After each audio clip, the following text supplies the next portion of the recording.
Hey guys, tonight we're going to drift back in time, not to a battlefield or a king's court, but to a quiet, sun-drenched courtyard in ancient Greece. We are going to explore what it felt like to be impossibly, tragically beautiful in a world where that was less of a gift and more of a cosmic target painted on your back. This is not a story of empowerment. It is a story of survival. And frankly, if you were dropped into this life, your stunning looks might not get you through the first day. So, before you get comfortable, take a moment to like the video and subscribe, but only if you genuinely enjoy what I do here. Go ahead and let me know in the comments where you are listening from and what time it is for you. It is always fascinating to see where these stories land. Now, dim the lights. Maybe turn on a fan for that soft background hum, and let us ease into tonight's journey together. The first thing you notice is not the beauty, but the silence. You are sitting in the Gyneceum, the women's quarters, deep within the heart of a large, windowless house. The air is warm, thick with the scent of olive oil, lanolin from wool, and a faint, sweet smell of baking bread from a distant kitchen. Sun lances down from an opening in the roof, illuminating dust motes dancing in the air. This is your world, not the bustling agora, not the philosophical debates in the gymnasium, not the marble temples on the hill. This walled garden, these shaded rooms, this is your gilded cage. And the reason for the cage, it is you. Or rather, the face that you sometimes catch in a polished bronze mirror. It is a face that does not seem entirely your own. It is the one the servants whisper about when they think you cannot hear. It is the one that makes your father look at you with a complicated mix of pride and sheer, unadulterated anxiety. Your beauty is not a source of personal power. It is a family asset that is incredibly valuable and incredibly volatile, like owning a lion. It is impressive, but you can never, ever turn your back on it. Your life is governed by a single, unspoken rule. You must be protected, which is really just a gentler way of saying you must be hidden. The primary domain for any respectable woman of your status was the oikos, the household. This was the center of her existence. But for you, it is more like a fortress. While other girls might get to attend major religious festivals with a bit of freedom, your excursions are military operations. You are swaddled in layers of linen, a veil drawn across your face, flanked by slaves and male relatives who act as a human shield against the world. You do not see the market. You are simply moved through it, a precious cargo being hustled from one secure location to another. The stairs still find you. You can feel them, a physical weight on your veiled form. Your beauty has become a myth before you have even had a chance to live a life, and you participate in your own confinement. You spend hours at the loom, the rhythmic clacking a hypnotic soundtrack to your days. You work with wool. You manage the slaves. You oversee the home, because that is your purpose, to enhance this cloistered beauty. You might even use simethion, a cosmetic made from lead carbonate, to whiten your skin. It gives you that pale, almost luminous complexion that signifies you do not toil in the sun. It is the mark of an aristocratic, indoor life. Of course, no one knows the lead is a slow-acting poison, subtly seeping into your skin.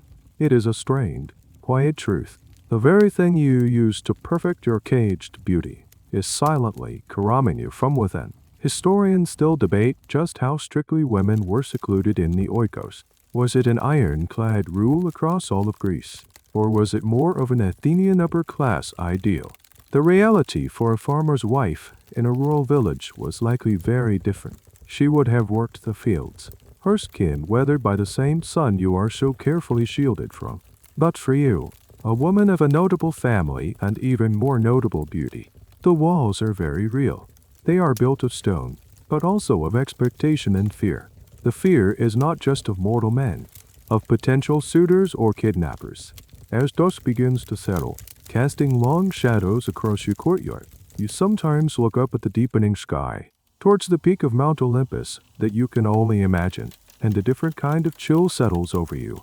It is the unnerving feeling that your beauty has been noticed by beings far more powerful and far more dangerous than any man. That chill you feel is not from a nighttime breeze slipping through the colonnades. It is an ancient, instinctual dread, a sense that you are a small creature being observed by something immense and unseen. In your world, the gods are not distant, abstract, beings relegated to one holy day a week. They are your cosmic landlords. They own everything. They see everything. And they are notoriously fickle. They are intimately unconventional, involved in the lives of mortals. And their defining characteristic, beyond their power, is a staggering, almost childish jealousy. You learn this before you learn your letters. You learn it from the hushed stories whispered by your nursemaid, from the reliefs carved into public fountains, from the plays performed at the festivals of Dionysus. This is the core of your religious education, the concept of hubris. To a modern ear, it sounds like simple arrogance, but for you, it is far more insidious. Hubris is not just thinking you are better than the gods. It is acting in any way that even suggests you are on their level. It is being too rich, too successful, too clever, and most terrifyingly, too beautiful. Your very existence is a potential act of hubris. You did not ask for this face, but it competes with the sublime, untouchable beauty of the immortals, and they do not appreciate the competition. Imagine living in a small village where one family owns all the land, writes all the laws, and has the power of life and death. Now imagine you, by sheer genetic luck, build a house that is, in its own way, more lovely than their grand manor. You may be humble, you may be pious, but your house is a silent challenge. Every day, they look out their window and see it, a reminder that something perfect can exist outside of their control. This is your reality. Your face is that beautiful, dangerous house. The Greek gods are profoundly, relatively flawed. They are an immortal family drama playing out on a celestial stage. Zeus, the king, cannot control his wandering eye. His wife, Hera, simmers in a state of perpetual, vengeful fury. Poseidon has a temper that can shake the earth. And ours is a brute who revels in conflict. They are not paragons of virtue. They are forces of nature, given human personalities. And those personalities are saturated with vanity. They demand respect, worship, and a constant acknowledgement of their superiority. They meddle. They take sides. They hold grudges that can span generations. Historians often emphasize this anthropomorphism, the attribution of human traits and emotions to gods, as the defining feature of Greek religion. It is what made the myths so compelling, but it is also what made the divine so terrifyingly unpredictable. Their moods could determine a harvest, a war, or your personal fate. So, your life is punctuated by small, anxious rituals. In a corner of the courtyard is a small, simple altar dedicated to Hestia, goddess of the hearth, and to the household gods. Before every meal, you watch as your father or mother pours out a small libation, a splash of wine from their cup, a drop of oil, onto the ground. It is a gesture of thanks and appeasement. It is a tiny, daily bribe. When you have a moment alone, you might lead a small, perfectly woven garland of flowers you made, not in a grand temple, but right here. This is not for a great blessing. It is a quiet plea to be overlooked. Thank you for this home. The gesture says, please, do not look too closely. There is nothing to see here. These little, constant acts of piety were the texture of daily life. Small offerings of food, milk, or honey were not just for festivals. They were the background hum of religious observance, a way to keep the cosmic balance from tipping against you. And here lies a question that scholars of antiquity still puzzle over. Was this faith, or was it fear-based maintenance? When you perform these rituals, are you filled with a deep, loving reverence for the divine, or are you simply following a script, a kind of spiritual insurance policy designed to ward off disaster? For many, it was likely a seamless blend of both. But for you, for someone whose very being is a potential provocation, the fear is certainly more pronounced. You believe in the gods. Of course, everyone does, but your belief is tangled with the constant, low-grade anxiety of a child trying to stay quiet while a powerful, unpredictable parent is in the room. Every prayer is an apology. Forgive me for this face. I mean no offense by it. You are beginning to understand a terrible paradox. To be blessed with a divine gift is to be marked for divine punishment, and the gaze you feel from the heavens is not one of fatherly protection. It is the narrow, calculating stare of a rival. The air in the Guinea Sea feels different today. The usual afternoon stillness is charged with a nervous energy. Your mother and the household slaves are preparing for a local festival. They are laying out fine clothes, polishing jewelry, and discussing which offerings to bring to the temple. But you know, without anyone saying a word, that your participation will be minimal. Your presence at such a public event is too risky. It is not just the mortal man who might be stirred by your appearance. It is the gods themselves. And this fear is rooted in a concept that is even more specific than general hubris. It is the idea that human perfection is, in itself, a form of blasphemy. Perfection belongs to the gods. It is their defining quality, the unbridgeable gap that separates them from mortals. They are eternally young, eternally strong, and eternally beautiful. For a human to possess a quality that rivals this divine standard is not just an insult. It is a disruption of the cosmic order. It is like a single, flawless note played out of key with the rest of the universe. And the celestial musicians, the gods, cannot avoid it. They will either rate in the instrument or break it. Your beauty is that dissonant note. It is a fleeting, mortal perfection that mimics the eternal, and therefore marks it. The stories you have heard all your life are not just tales of divine jealousy. They are theological warnings. They teach that to be too much of anything is to invite destruction. The man who is too rich will see his fortune crumble. The king who is too proud will see his city fall. And the woman who is too beautiful will attract a very specific, very personal kind of divine wrath. You pick up a polished bronze mirror. The reflection is dim, wavy, like looking at your own face through water. It is not the crystal clear image we are used to. You have to angle it just right to catch the light. But even in the warped, distorted metal, you can see it, the symmetry of your features, the clarity of your eyes, the line of your jaw. Objectively, you understand that this is what they call kalos, beauty. But what you feel is a profound sense of alienation. It is as if you are looking at a beautiful, exquisitely made mask that has been permanently fused to your face. It is admired, it is desired, but it has very little to do with the quiet, uncertain person living behind it. You have learned to associate this face not with joy or confidence, but with restriction and a quiet, creeping dread. This is a stark contrast to the way male beauty was often perceived. The beauty of a young man, a Eros, was celebrated as a sign of his inner excellence, his TheCollector. This was the belief that a beautiful exterior reflected a noble and good character.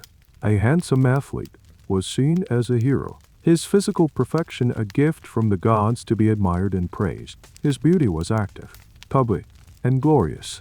But your beauty, female beauty, is viewed through a different lens. It is passive, private, and dangerous. It is not seen as a reflection of your inner virtue, but as a potential source of chaos, a lure for men and a provocation to the gods. There is no concept of TheCollector for you. There is only the burden of being a beautiful object. One of the lesser-known, more peculiar beliefs was that exceptional beauty could even have a physical effect on the environment, like a kind of unconscious magic. There were folk tales of beautiful women whose gaze could cause fruit to ripen or wither, or whose presence could soothe wild animals.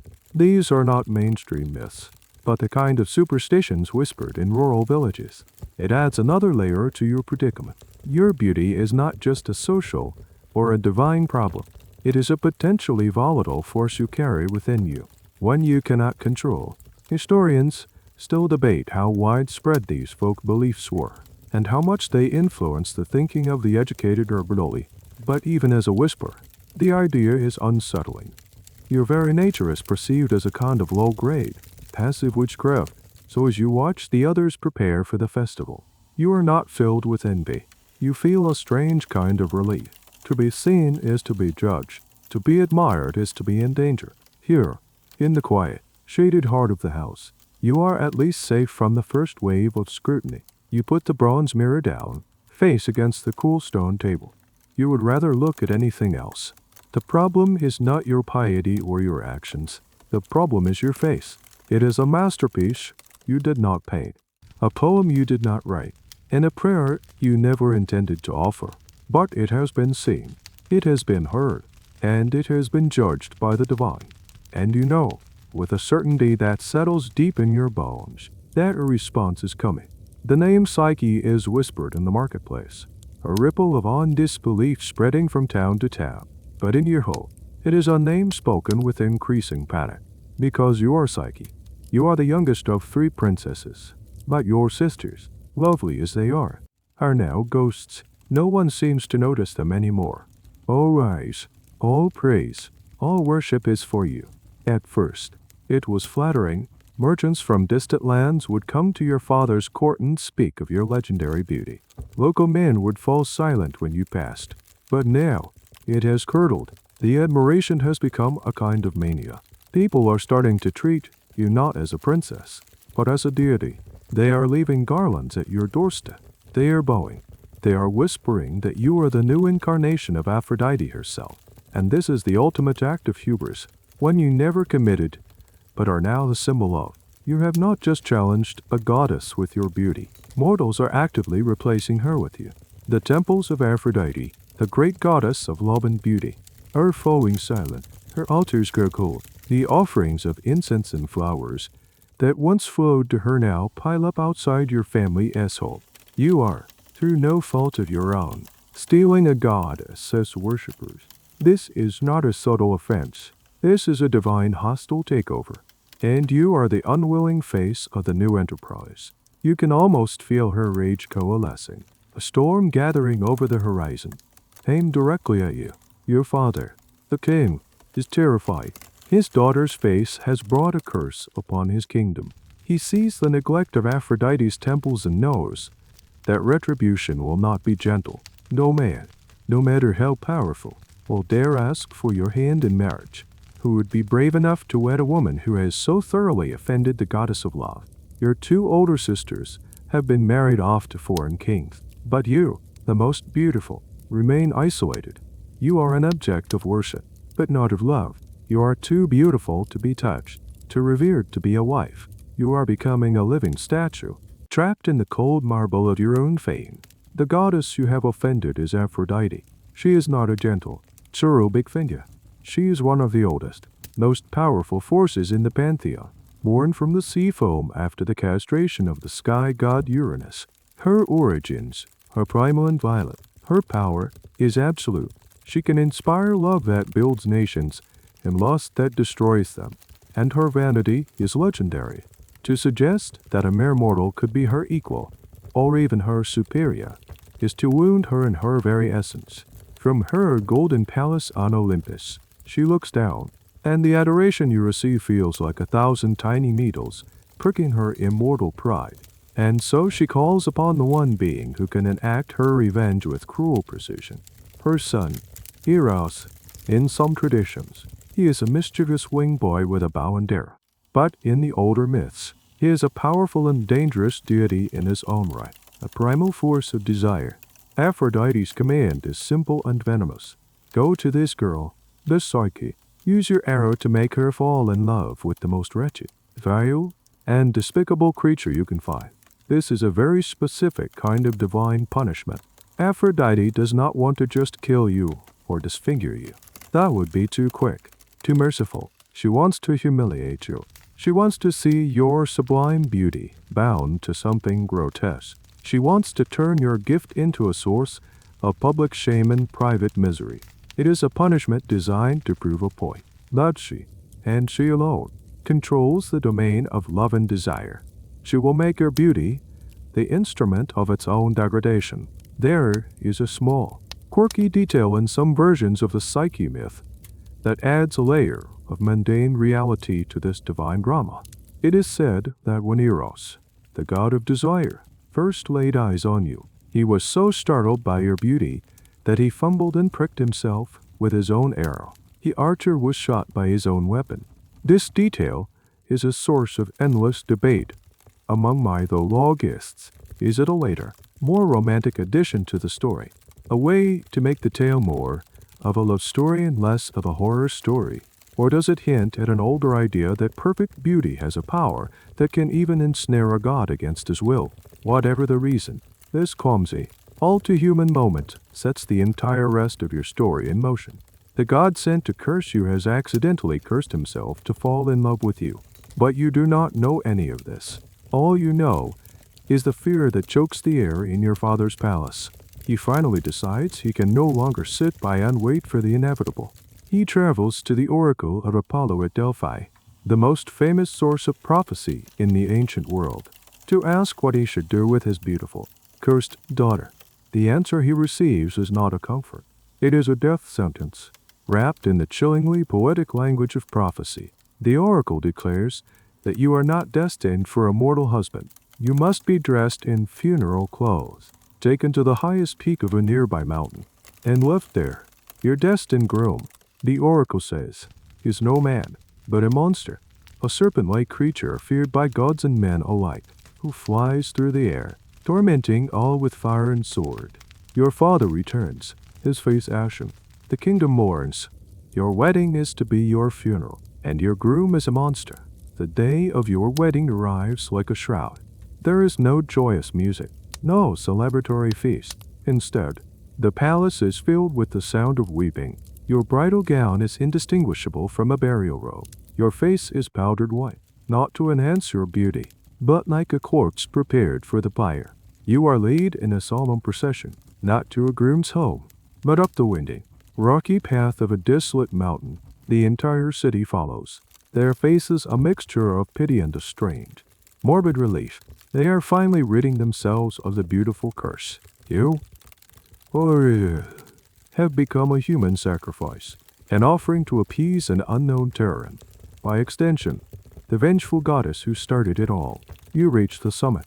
It is a lonely, windswept place, littered with stark, gray rocks. Below you, the world you knew shrinks to a map of fields and rooftops. Your family, their faces streaked with tears, embrace you one last time. Then they turn and leave. They cannot bear to watch. You are left alone on the peak, the wind whipping your funeral veil around you, waiting for the monster. This is the culmination of Aphrodite's jealousy, utter isolation and terror. It is a punishment designed to break your spirit before your body. The suspense, the waiting for a nameless horror, is the first part of the torture. You are being forced to contemplate your own destruction, but the monster does not come. Instead, a strange thing happens. A soothe, gentle wind begins to stir around you, not the harsh, cold gale of the mountaintop, but something warm and fragrant, as if it carries the scent of a hidden garden. It is Eros, the west wind, a servant of Eros. He has been sent to save you. The wind lifts you, gently at first, then cradles you, as if you were as light as a milkweed seed. You are floating, carried away from the terrifying peak, soaring over valleys and forests. The fear slowly gives way to a profound, disbelieving wonder. You drift down, not into a jagged chasm, but into a deep, verdant valley, a place of impossible peace and beauty. You land softly in a meadow of grass, so green it seems to shimmer. Before you stands a palace. It is not made of familiar stone and wood, but of something ethereal, as if woven from gold, silver, and ivory. It seems to have grown out of the earth rather than been built upon it. This is the home of your mysterious groom. Hesitantly, you enter. The palace is empty, but it is alive. Doors open for you on their own. Unseen voices whisper, welcoming you, telling you that everything here belongs to you. A feast appears on a table, served by invisible hands. Music plays from an unseen source. You are the mistress of an enchanted castle. The horror you were promised has been replaced by a bewildering, luxurious dream. This is the work of Eros, the god who fell in love with you at first sight. He has defied his mother, Aphrodite, and created a secret paradise for you. But there is a condition, a single, absolute rule. You are never to look upon his face. He comes to you only in the dead of night. Under the cloak of complete darkness, you can feel his presence. You can hear his voice. You can share a bed with him. He is your husband, gentle and loving, but he remains a creature of the night, a voice in the dark. This part of the myth is fascinating to scholars of folklore. It contains a classic forbidden look motif found in stories all over the world. From Bluebeard to Tales of Swan Maidens, the central theme is trust. Can you love someone you cannot see? Can you obey a command and that seems to have no purpose for a time? You do. You live in a state of strange, nocturnal bliss. The days are lonely but peaceful in your magical palace. The nights are filled with a love that is real, even if its object is a mystery. You grow to love the voice in the dark, the gentle touch you can never see. But the human mind abhors a vacuum. The question, who are you, begins to eat at you. Is he truly a man? Or is he, as the oracle foretold, a monster? Is his kindness a mask for some hideous from you are being protected from? The loneliness gnaws at you. You miss your family. You beg your unseen husband to let your sisters visit. He resists, warning you that they will bring you ruin, that they will poison your mind. But you weep and plead, and finally, he relents. He is, after all, desperately in love with you. He commands Eros, the west wind, to bring your two sisters to the valley. Their arrival is the beginning of the end. They see your opulent palace. They hear of your invisible servants and your nocturnal husband, and they are consumed by a venomous jealousy that rivals Aphrodite's. Their pity for you has transformed into bitter envy. You are a fool, they hiss. You think you live in paradise. You are the plaything of a monster. The oracle said so. He is fattening you up to devour you. You must see him. You must kill him before he kills you. They give you a sharp lamp and a dagger. Tonight, they command, when he is asleep, light the lamp. See the monster for what he is. And then, be brave. Plunge the dagger into his heart. The seeds of doubt, they plant fertile ground in your own fears. The trust you had is broken. The command you promised to obey now seems like a trick. That night, you wait, the cold metal of the dagger in one hand, the heavy oil lamp in the other. Your heart is a battleground between love and fear. The silence in the grand, dark chamber is absolute. All you can hear is the frantic drumming of your own heart in the deep, even breathing of the husband you have never seen. He lies beside you, completely vulnerable in sleep. The dagger feels cold and heavy in your hand. The oil lamp, a terrible weight of betrayal in the other. Your sister's words echo in your mind, venomous and convincing. He is a monster. He is fattening you up to devour you. Fear, curiosity, and a desperate need for the truth overwhelm the love and trust you have built over these past months. Your hand trembles as you strike the flint and light the lamp. Face off. Golden light floods the bed, and you gasp. The breath catches in your throat, and the dagger slips from your fingers, clattering uselessly to the floor. There is no monster. There is no hideous serpent. Lying beside you is the most beautiful being you have ever conceived of. It is the god Eros himself, his golden curls spilling onto the pillow, his magnificent wings folded at his back, his quiver of arrows resting near the bed. He is the incarnation of desire, a vision of divine perfection. You are not the prisoner of a monster. You are the secret wife of a god.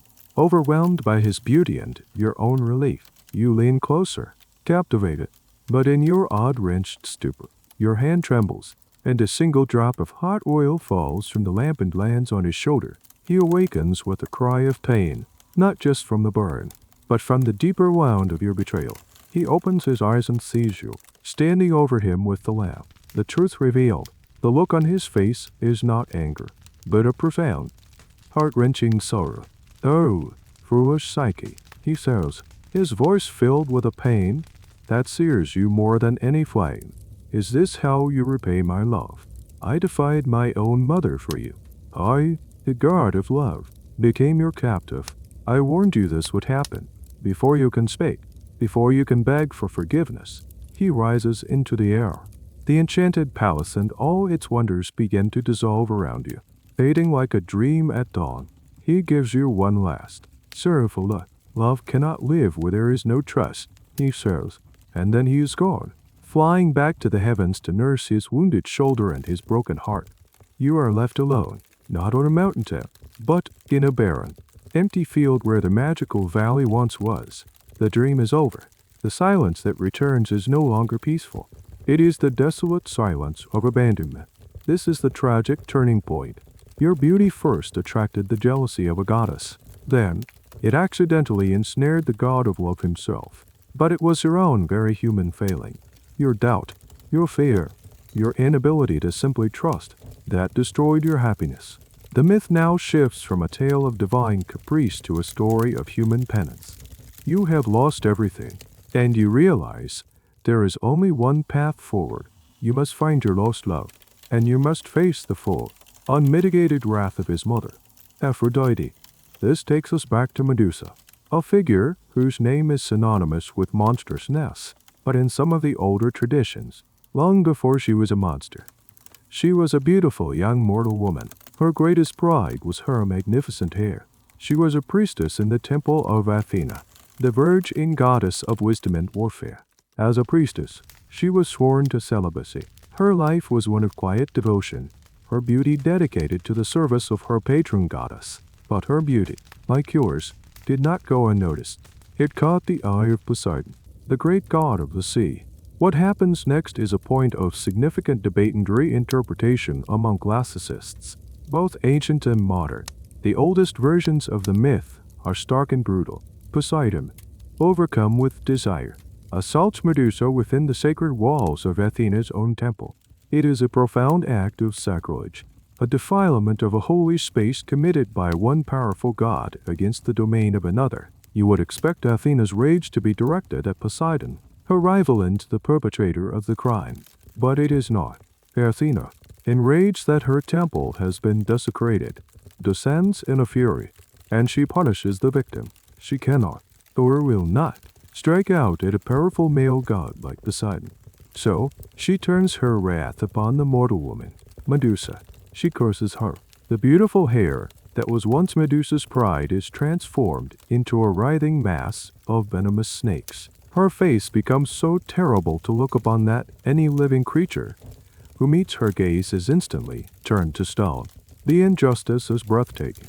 Medusa, a victim of a powerful god's lust, is punished for her own attractiveness. She is blamed for luring Poseidon, for being the site of the desecration. Athena's act transforms her from a beautiful maiden into a hideous monster, a pariah forced into exile. Her beauty, which was the initial cause of the disaster, is annihilated and replaced with a terrifying ugliness that becomes a weapon. This story served as a chilling cautionary tale for Greek women.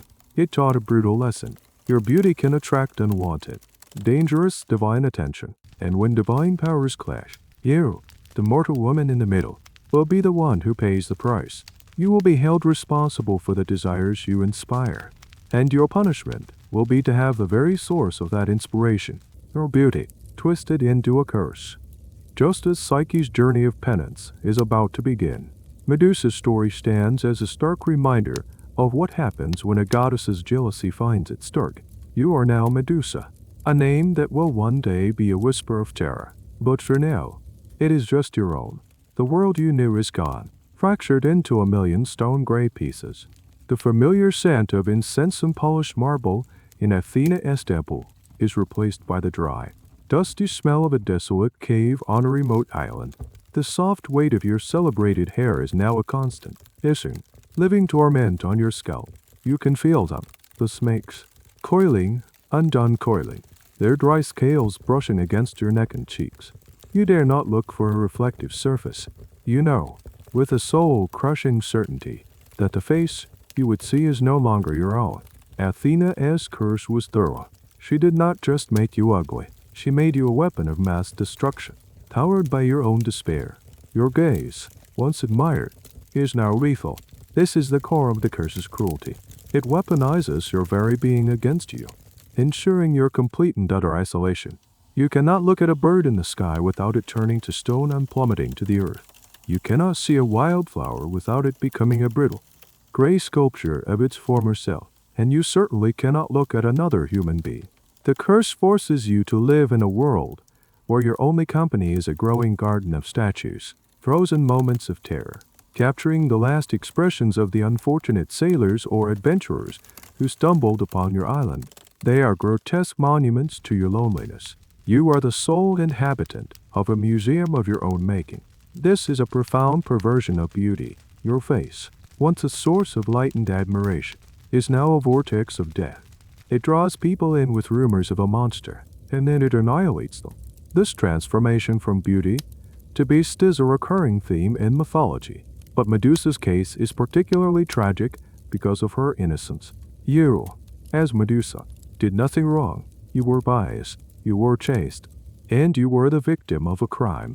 Yet, you are the one who is remembered as the monster. Your name, not Poseid, Anes, becomes synonymous with horror. This narrative framing is powerful. It effectively erases the crime against you and replaces it with the crime of you. Society, through its stories, performs a final act of injustice. It makes the victim the villain. There is a fascinating, if grim, bit of ancient medical lore that intersects with this. Some scholars have pointed to the physical symptoms of certain diseases in the ancient world as a possible, albeit speculative, source for monster myths. For example, conditions that caused facial deformities or bodily contortions could lead to a person being ostracized, their appearance fueling stories of divine curses. While Medusa is firmly in the realm of myth, it is a reminder that in a pre-scientific world, unexplained physical changes were often interpreted as supernatural punishment. The line between being sick and being cursed was terrifyingly thin. For you, the curse is literal, but the result is the same. You are cast out, feared, and dehumanized. Academics are still fiercely debating the feminist reinterpretation of Medusa. Is she the ultimate symbol of female ray? A woman whose fury at patriarchal injustice becomes a potent, deadly weapon? Or is she simply a tragic figure, a testament to the brutal way ancient societies policed female bodies and agency? Perhaps she is both, as you live out your days in that lonely cave. Both interpretations feel true. There is a deep, burning rage within you, at Poseidon for his crime, at Athena for her unjust punishment. But that rage is trapped behind a wall of profound sorrow. To use your weapon, to unleash your fury, you must look at something, and to look is to destroy, to add another frozen scream to your collection. Your power is inextricably linked to your suffering. You are no longer a person. You are a destination for heroes. You have been reduced to a challenge, an obstacle in someone else's story. You hear the whispers on the wind, tales of a young hero named Perseus, who has been sent on an impossible quest to bring back the head of Medusa. Your head. You are no longer just a monster to be avoided. You are a trophy to be won. The final indignity is that your death will be the cornerstone of the man's glory. Your story, your pain, your unjust transformation, all of it will be reduced to a single, gory chapter in the epic of Perseus. The curse has not only taken your beauty, your home, and your humanity. It is about to take your life and rewrite your legacy. You sit in the darkness of your cave, listening to the hissing of the snakes that were once your hair, and you wait for the hero to come and bake you a monster forever. The cruel, damp air of the cave is your constant companion, a stark contrast to the sunlit world you have lost. The stories of Psyche and Medusa are not just fantastical tales you might hear from a traveling bard. They are something much more important. They are the bedrock of your social conditioning. They are the ghost stories, the morality plays, and the theological textbooks of your time, all rolled into one from the moment you are old enough to understand language. These myths are woven into the fabric of your life, shaping not just how you see the gods, but how you see yourself. They are the background radiation of your culture, and they carry one consistent, terrifying message. Female beauty is a magnet for divine disaster. Imagine you are a young girl again, sitting at your mother's feet in the Guinea Sea. She is not teaching you history or philosophy. She is telling you the story of Cassiopeia, a queen so vain she boasted that she unheard otter Andromeda were more beautiful than the Nereides, the divine sea nymphs. It is a classic case of hubris, and the punishment is swift and terrible. The Nereides and rage appeal to Poseidon, who sends a monstrous sea creature to ravage Cassiopeia's kingdom. To appease the monster, the queen is forced to sacrifice the very source of her pride. Her beautiful daughter, Andromeda, is chained to a rock by the sea, a helpless offering to the beast, while she is eventually saved by the hero Perseus, the same one coming for Medusa. The lesson is seared into your young mind. A mother's boast about beauty almost lead to her daughter's horrific death. The moral is clear. Do not praise your own beauty. Do not acknowledge it. To speak of it is to invite ruin. These are not abstract warnings. They have a direct impact on your daily behavior. You learn to walk with your gaze lowered. You learn to speak in a quiet, unassuming voice when an elder praises your looks. You learn to deflect the compliment with a practiced, almost fearful modesty. To accept the praise would be to agree with it, and to agree with it would be to commit the sin of Cassiopeia. This enforced humility is not just about being polite. It is a survival tactic. It is a way of signaling to the ever-watchful gods, I am not a threat. I make no claims. Please, pass me by. Your beauty becomes a secret you are forced to keep, even though everyone can see it. This constant vigilance creates a strange, internal dissonance. The world reacts to your face, but you must pretend the face does not exist. This idea is reinforced in the very structure of religious life. While men might take the lead in the grand, public rituals in the city's major temples, a woman's religious domain was often centered on the oikos, to whom your piety was expressed through small, domestic acts, maintaining the flame on the hearth for Hestia, leaving offerings for the household gods, and weaving. The act of weaving itself was deeply connected to the divine. Athena was the goddess of weaving, and the loom was a space of female power and creativity. But it was also a space of containment. The hours you spend at the loom, your hands busy, your mind focused on the intricate patterns, are hours you are not out in the world, attracting dangerous attention. The beautiful tapestries you create are praised, but your own beauty must remain unmentioned. Here's a peculiar detail of Greek religious practice that highlights this anxiety. The use of trope magic. This was magic intended to ward off evil, specifically the evil eye, or biasconia. The evil eye was believed to be a curse cast by a malevolent glare, usually inspired by envy. And what inspired more envy than exceptional beauty or good fortune? To protect themselves, people would use all sorts of charms. You might have a small amulet hidden in the folds of your clothing, perhaps in the shape of a phallus or a hand. Designs thought to repel bad luck. Even the grotesque face of a gorgon, like Medusa, was ironically used as a protective symbol on shields and buildings to ward off evil. Historians are still piecing together the complex web of folk beliefs surrounding the evil eye, but its core principle was clear. Excessive admiration was dangerous. It was a form of psychic attack. So, while people may have admired your beauty, there was a quiet, superstitious fear that their very admiration could inadvertently harm you. The stories of divine punishment, therefore, function as a powerful tool of social control. They do not need to be literally true in every detail. Their power lies in the atmosphere of fear they create. They justify the seclusion of women, framing it not as oppression, but as protection. The walls of the Genesee are not a prison. They are a shield to keep you safe from the jealous gods and the envious eyes of mortals. The veil you wear is not to hide you. It is to deflect divine notice. By internalizing these myths, you become a willing participant in your own confinement. You learn to fear the open sky. You learn to see your own home, not as a cage, but as a sanctuary. The myths have done their work. They have convinced you that the most dangerous place in the world is right behind your own eyes, looking out from a face that is too beautiful for a mortal to wear. The gods have been firmly established as the ultimate threat, but a new danger, one far more immediate and tangible, is beginning to take shape in the world of men. The divine threat from Olympus feels vast and abstract, a storm that might one day break. But as you transition from girlhood to womanhood, a new, far more tangible danger emerges from within the walls of your own city, your own society. The gaze of the gods is terrifying, but the gaze of men is caustic. And in the brutally pragmatic world of ancient Greece, your beauty stops being just a cosmic liability and becomes a high-stakes political asset. You are no longer just a potential target for divine jealousy. You are now a chess piece on a board you cannot see.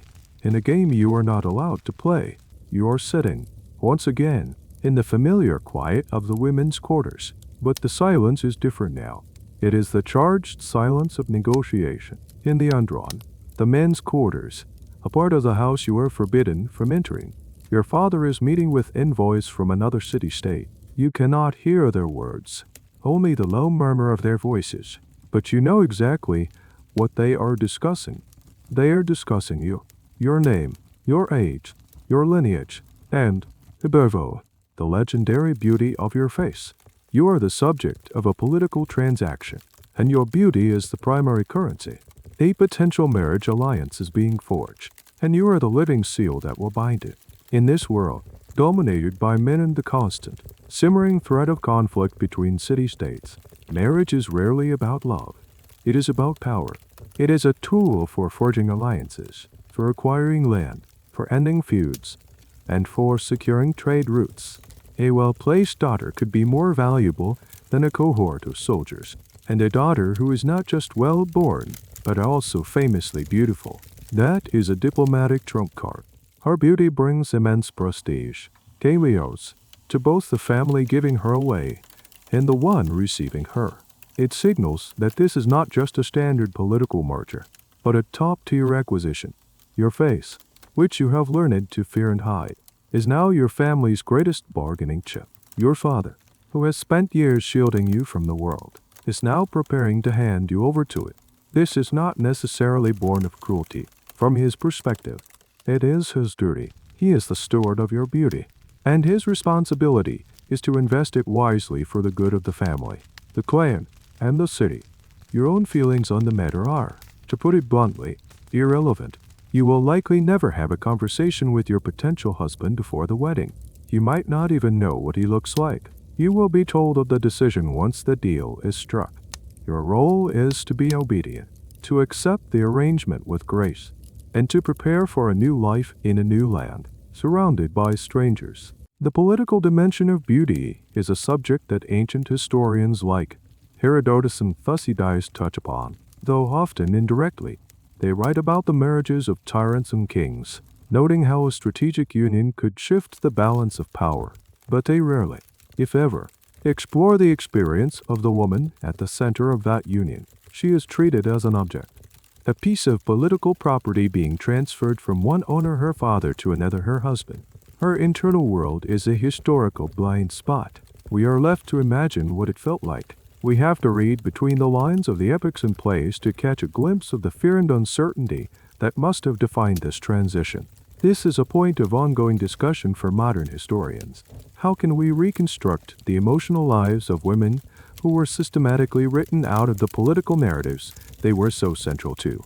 A curious and slightly strange aspect of this process was the importance of the dowry. Even a beautiful bride was expected to come with a substantial dowry, land, money, precious goods, that would be managed by her new husband.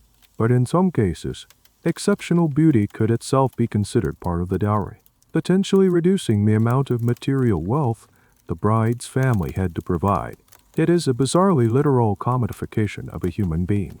Your face has a tangible, monetary value that can be calculated and factored into a marriage contract. This practice varied widely across the Greek world and is something scholars still try to pin down with precision, but the underlying principle is clear. Your beauty is not your own. It is a family resource, to be leveraged and, ultimately, sold. The murmur of voices from the undrawn finally ceases. You hear the scrape of chairs, the sound of farewells. A few moments later, your father enters the Guinea's CEO. He does not look at you directly. He looks at a spot on the wall just over your head. His face is a mixture of paternal pride and a kind of weary resignation. He announces the betrothal. You are to be married to a man you have never met, a nobleman from a city a week's journey away. The alliance, he explains, will be very beneficial for your city, strengthening it against its rivals. He frames it as a great honor for you. You are serving your family, your people. You are a patriot.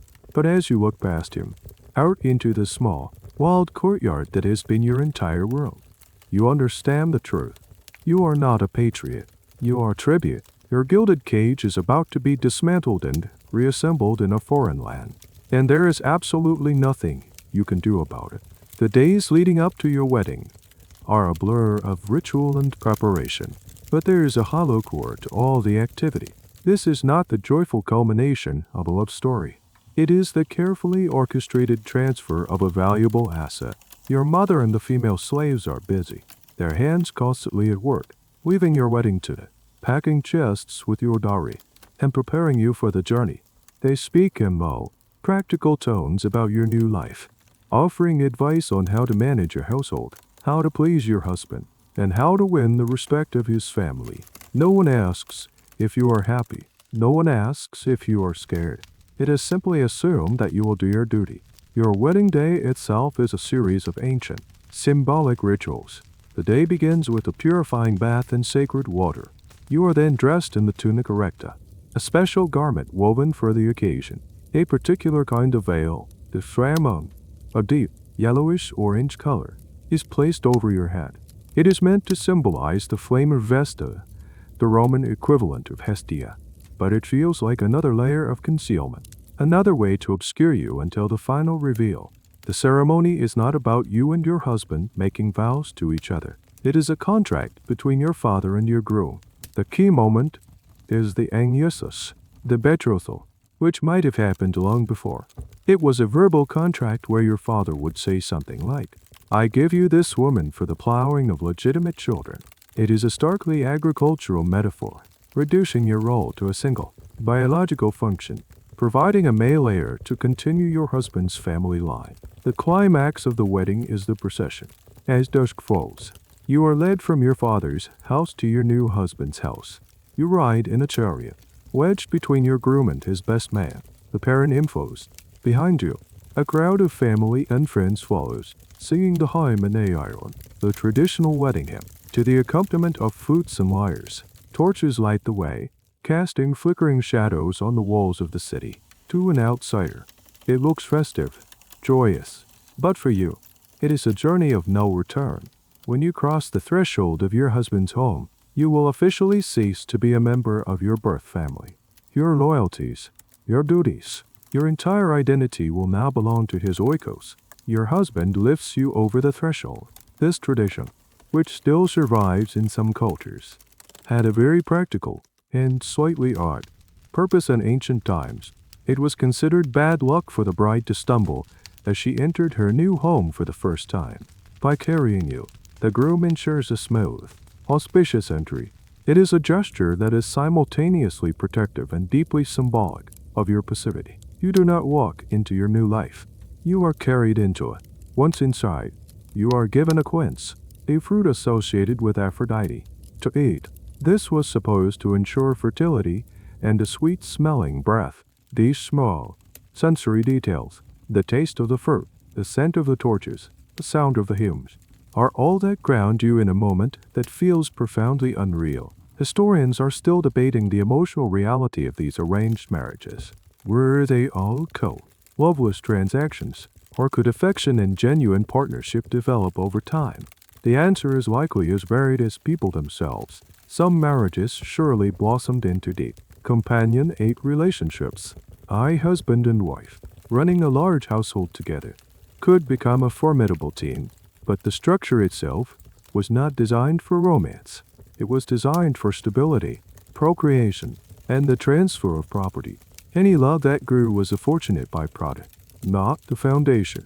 For you, a woman married off for her beauty, the pressure is even more intense. Your value is front-loaded. You have been sold on the promise of your appearance. Now you have to deliver on the other part of the bargain, producing a son.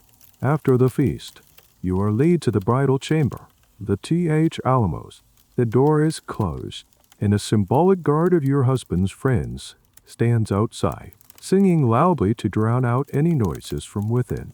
You are finally alone with this stranger, the man who is now your lord, your Kyrios. The veil is lifted. This is the moment of the Anaka El Wipit area, the ritual unveiling of the bride. It is the first time he will truly see the face that his family has. In essence, paid for, you see his eyes widen, a look of appreciation, of ownership. In that moment, you understand your new reality completely. You are the jewel of his household, the ultimate status symbol. Your beauty is no longer a divine danger or a family asset to be managed. It is now his, and your entire future. Your happiness, your safety, depends on keeping him pleased with his purchase. The political transaction is complete. The personal one has just begun. Your new home is grander than your old one, but the silence is heavier. You are a stranger in a strange land, an outsider brought in to perform a specific function. Your days fall into a new rhythm, but it is a rhythm set by others. You manage the household slaves, but they are not the familiar faces you grew up with. They are his slaves, and their loyalty is to him. You oversee the weaving in the storerooms, just as you did before, but the sense of belonging is gone. You are the lady of the house, the despone, but you feel more like a guest who has overstayed her welcome, constantly being evaluated. Your mother-in-law watches you with a cool, appraising eye. Is your dowry sufficient? Are you managing the resources properly? Are you suitably pious and deferential? Every move you make is scrutinized.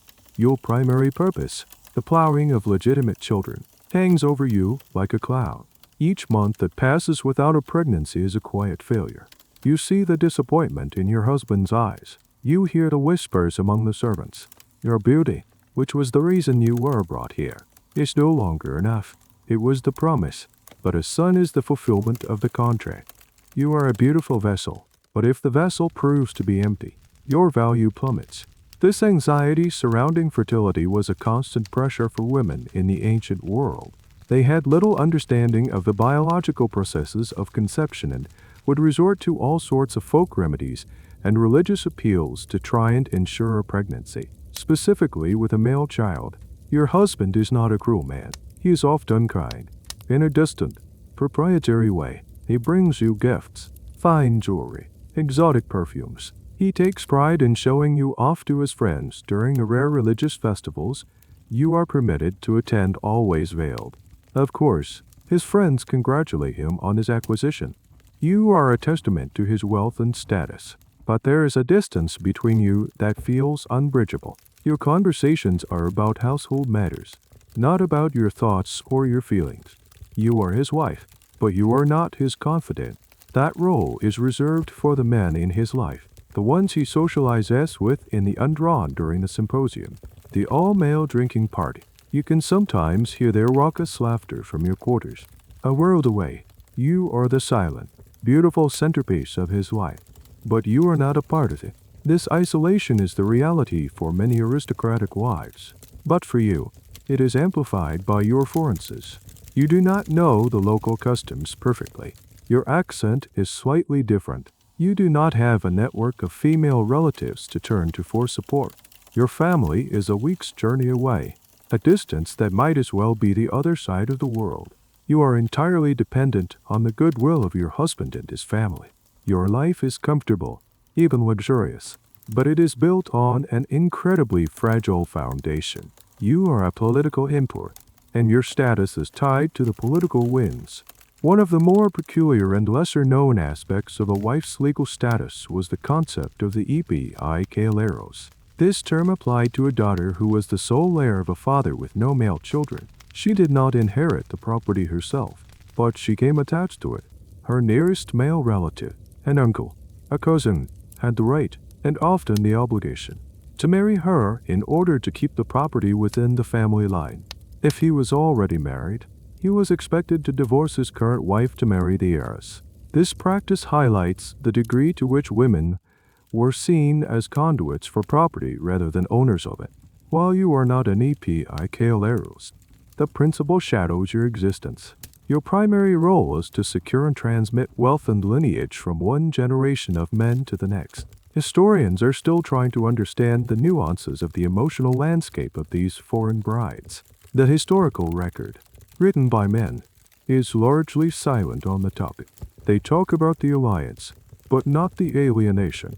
Was there a recognized phenomenon of loneliness or depression among these transplanted women, or was it simply accepted as a normal part of a woman's lot?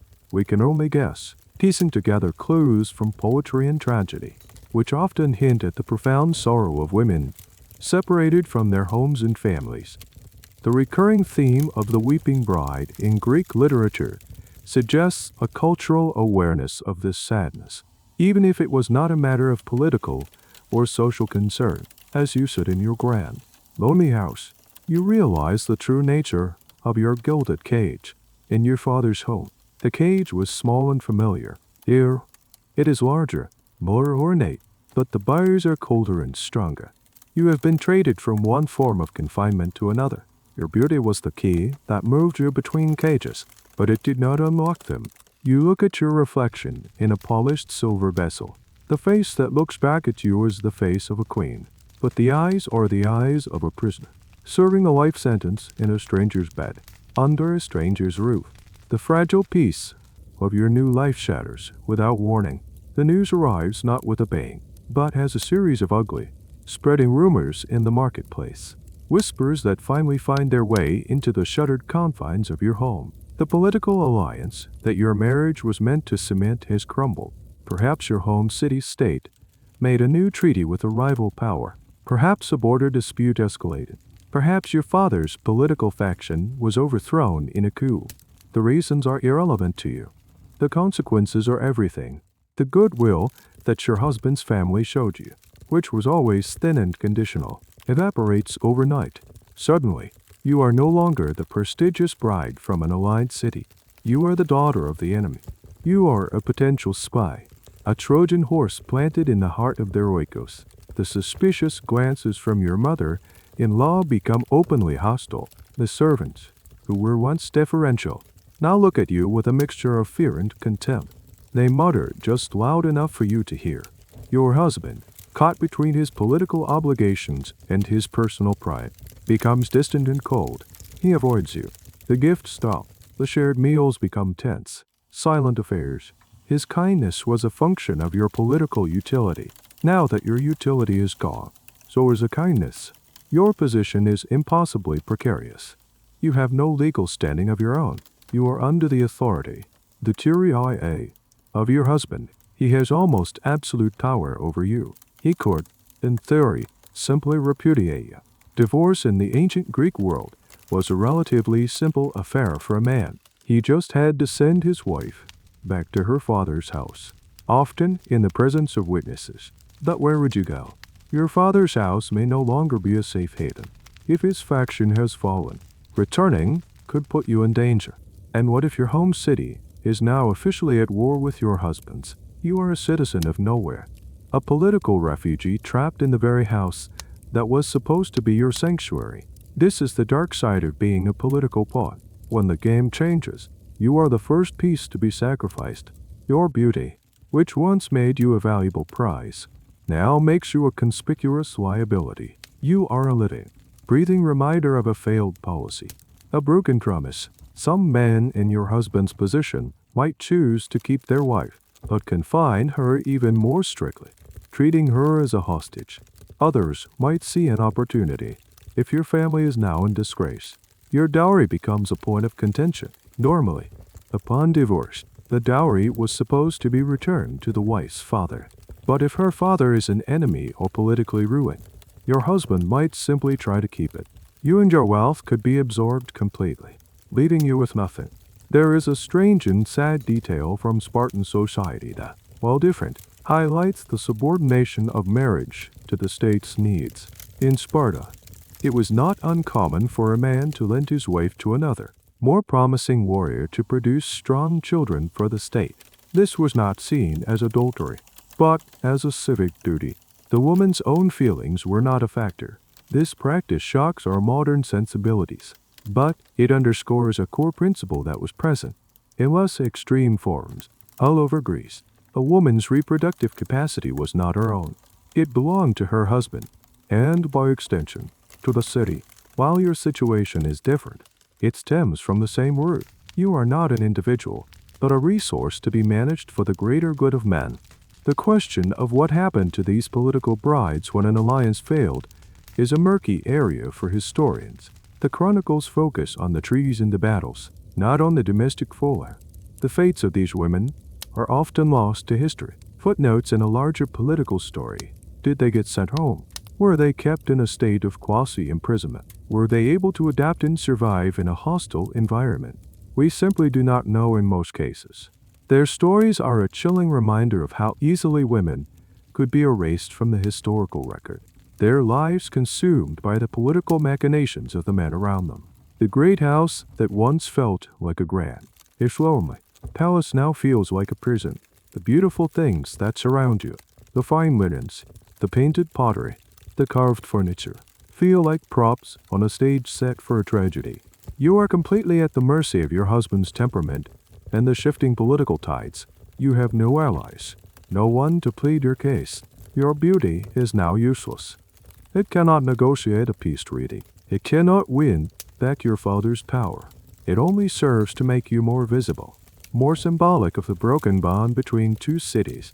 You spend your days in the deepest part of the house, trying to make yourself as small and invisible as possible, praying that you will be forgotten, but you know you will not be. You are the enemy within, and it is only a matter of time before a decision is made about what to do with you. The weight of your predicament settles not just in your mind, but in your body. You begin to feel a kind of psychic erasure, a slow, steady chipping away at your sense of self. Your beauty, which has defined your entire existence, has become a source of nothing but pain. First, it was a divine threat, then a political commodity, and now a mark of the enemy. You have come to resent the face in the bronze mirror, to see it as the author of all your misfortune. You have been seen, valued, and traded for this face, but the person behind it, your thoughts, your fears, your quiet hopes, has never been part of the transaction. You have a face, but you have no voice. This powerlessness is the central truth of your existence. In the political and legal spheres, you are a non-entity. The decisions that shape your life are made in rooms you cannot enter, by men whose conversations you are not privy to. The Greek city-state, for all its revolutionary experiments in democracy and philosophy, was a deeply patriarchal society. The concept of the polis was a brotherhood. Citizens were men who could vote, own property, and fight for the city. You are not a citizen. You are, at best, a resident, a member of a citizen's household. But your identity is entirely derived from his. You exist in the shadow of your Kyrios. First your father, now your husband. You spend more and more time at the loom. The rhythmic, repetitive motion of weaving is a comfort, a way to impose order on at least one small corner of your chaotic world. As you pass the shuttle back and forth, creating intricate patterns in the wall, you think about the myths. You think of Penelope, the faithful wife of Odysseus, who used her weaving to hold off a horde of aggressive suitors for 20 years. She told them she would choose a husband only after she finished weaving a burial shroud for her father-in-law. But every night, she would secretly unravel the work she had done that day. Her loom was her shield, her cleverness a weapon of delay and defiance. But Penelope was a queen in her own home, respected and in a position of authority. However tenuous, your weaving is not an act of defiance. It is an act of retreat. It is a way to fill the empty hours, to keep your hands and mind busy so you do not have to confront the terrifying reality of your situation. Your beauty, ironically, has made you more voiceless, not less. It has trained everyone, including yourself, to focus on your exterior. A woman who was considered plain, or who is from a lower social class, might have had more practical agency in her life, simply because she was not as valuable a commodity. A baker's wife would have worked in the shop, interacted with customers, and had a tangible, economic role. Her voice, while not heard in the assembly, would have been essential to the daily running of her family's business. You, however, have been raised to be an object of contemplation. Your role is to be seen, not heard, to speak up, to express a strong opinion, to argue. These would be considered unfeminine, even shocking. It would be a breach of the unspoken contract. You were not acquired for your opinions. There is a strange and little-known custom from some parts of the Greek world, related to funerals that sheds light on the controlled voices of women. While men would deliver the formal eulogies, women were expected to perform the ritual lament. This was a highly emotional, often theatrical display of grief, involving wailing, tearing at hair, and singing dirges. It was a prescribed, public role for the female voice, but one that was strictly confined to the subject of death and loss. It was an outlet for female expression that was socially sanctioned. but only within the context of grief. This suggests that a woman's voice was perceived as being naturally suited to emotion and sorrow, not to logic, debate, or politics. Your silence, therefore, is not just a personal failing, it is a cultural expectation. Historians continue to debate the extent of female literacy in ancient Greece. Could you read? Could you write? For an aristocratic woman like you? The answer is maybe, but it is not a certainty. Basic literacy might have been useful for household management, keeping track of stores and servants, but deep literary education was almost exclusively the domain of men. Even if you could read the epics of Homer, you would be reading stories where the great speeches, the moments of decisive rhetoric, are all delivered by men. The women, even powerful ones like Helen or Clytemnestra, are more often spoken about than they are speakers themselves. The culture's foundational stories tell you, over and over again, that the words that matter are spoken by men. So, you remain silent. You watch, you listen, and you wait. You have learned that your survival depends not on action, but on careful inaction. You are a mirror, reflecting what your husband and his family want to see: piety, obedience, and quiet beauty. Any crack in that reflection, any attempt to let your own self show through, could be disastrous. The face that was once a source of dangerous power is now a mask of utter powerlessness. It is a beautiful facade on an empty building, a silent testament to the fact that in this world, to be seen is not the same as to be known, and to be valued is not the same as to be free. Let us turn the focus now. You are no longer the generic, beautiful pawn in a political marriage. You are now the pawn, the one whose name has echoed through millennia, synonymous with a beauty so catastrophic it brought two great civilizations to their knees. You are Helen. You are not just a woman. You are an event. Your face is not just a face. It is, as the poet Christopher Marlowe would one day write, the face that launched 1,000 ships. But before you were a legend, you were a girl, and your story, like all the others, begins with the dangerous gift of divine attention. Your birth itself is a myth. You are the daughter of Leda, the queen of Sparta, but your father is not her mortal husband, King Tyndareus. Your father is Zeus, the king of the gods, who came to your mother in the form of a magnificent swan. From this union, Leda laid 2 eggs. From one came the mortal twins Castor and Clytemnestra. From the other came you and your immortal brother. Poets, you are, quite literally, half divine. Your beauty is not just a genetic lottery. It is an inheritance from the most powerful god of all. It is other-worldly, luminous, and from the very beginning, it sets you apart from everyone. It is the source of your fame and the seed of your doom. Your beauty is so legendary, even as a child, that it attracts predators. Before you are even of marriageable age, the great hero Theseus, the same one who killed the Minotaur, abducts you and carries you off to Athens. You are just a child. He plans to keep you until you are old enough to be his wife. You are eventually rescued by your brothers, the divine twins Castor and Pollux, who invade Athens to get you back. This early trauma is oft unglossed over in the grand epic. But think about it. Your first major life event is being kidnapped because of your appearance. It is a terrifying foreshadowing of everything to come that teaches you, at a visceral level, that your body is not your own. It is a prize to be seized. When you finally do come of age, the problem is not finding a suitor. It is managing the swarm, the most powerful kings, princes, and heroes from all over the Greek world descend upon Sparta, each one vying for your hand. Your earthly father, King Tyndareus, is in an impossible position. If he chooses one suitor, he will make enemies of all the others. The rejected suitors are proud, powerful men who are likely to unite against him and his chosen son-in-law. The situation is a political powder keg, and your beauty is the spark.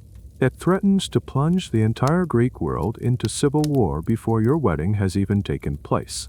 It is the clever Odysseus, a man known for his cunning, not his brawn, who comes up with a solution. He advises Tyndareus to make every single suitor swear a solemn oath. They must all vow to accept your father's choice of a husband for you. And more importantly, they must swear to defend the chosen husband against anyone who would try to wrong him or take you away. It is a brilliant piece of political maneuvering. It turns a crowd of rivals into a league of allies, all bound by a sacred vow to protect your future marriage. They all agree, each one hoping he will be the chosen one. Tyndareus, relieved, chooses Menelaus, the wealthy and powerful king of Mycenaean Sparta. You are married to him. The crisis is averted. For a time, there is a small, curious detail in some versions of the myth about the oath. The suitors did not just swear on their honor. They swore a particularly solemn and binding oath over the entrails of a sacrificed horse. This kind of ritual sacrifice was used for the most serious of agreements, invoking the gods as direct witnesses and guarantors of the pact. It elevated the promise from a simple political agreement to a sacred, unbreakable bond. The failure to uphold such an oath would invite divine retribution. This detail underscores the sheer gravity of the situation your beauty had created. Historians and mythologists have long debated the character of Helen herself.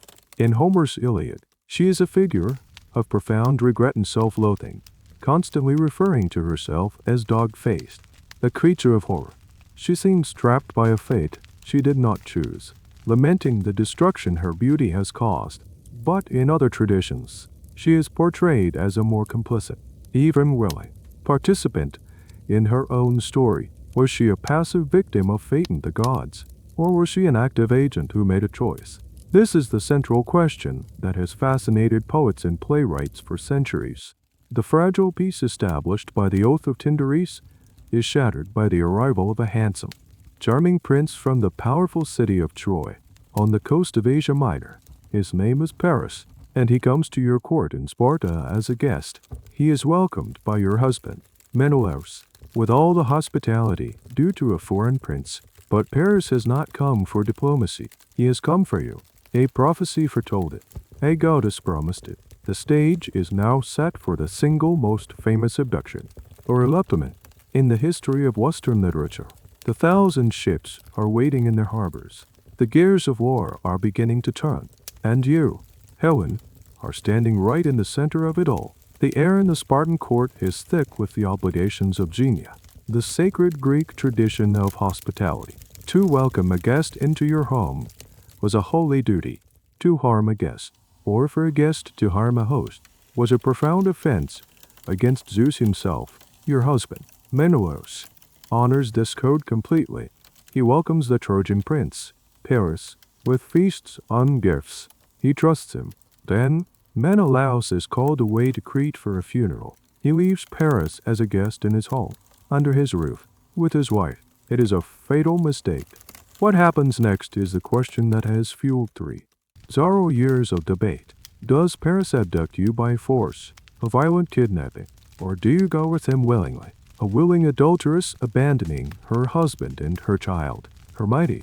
The myths are maddeningly ambiguous. Homer's Iliad leans towards a narrative of complicity. It speaks of Helen's desertion. Later Roman poets, like Ovid, would write dramatic letters in your voice, portraying you as a woman swept away by a passionate, irresistible love affair.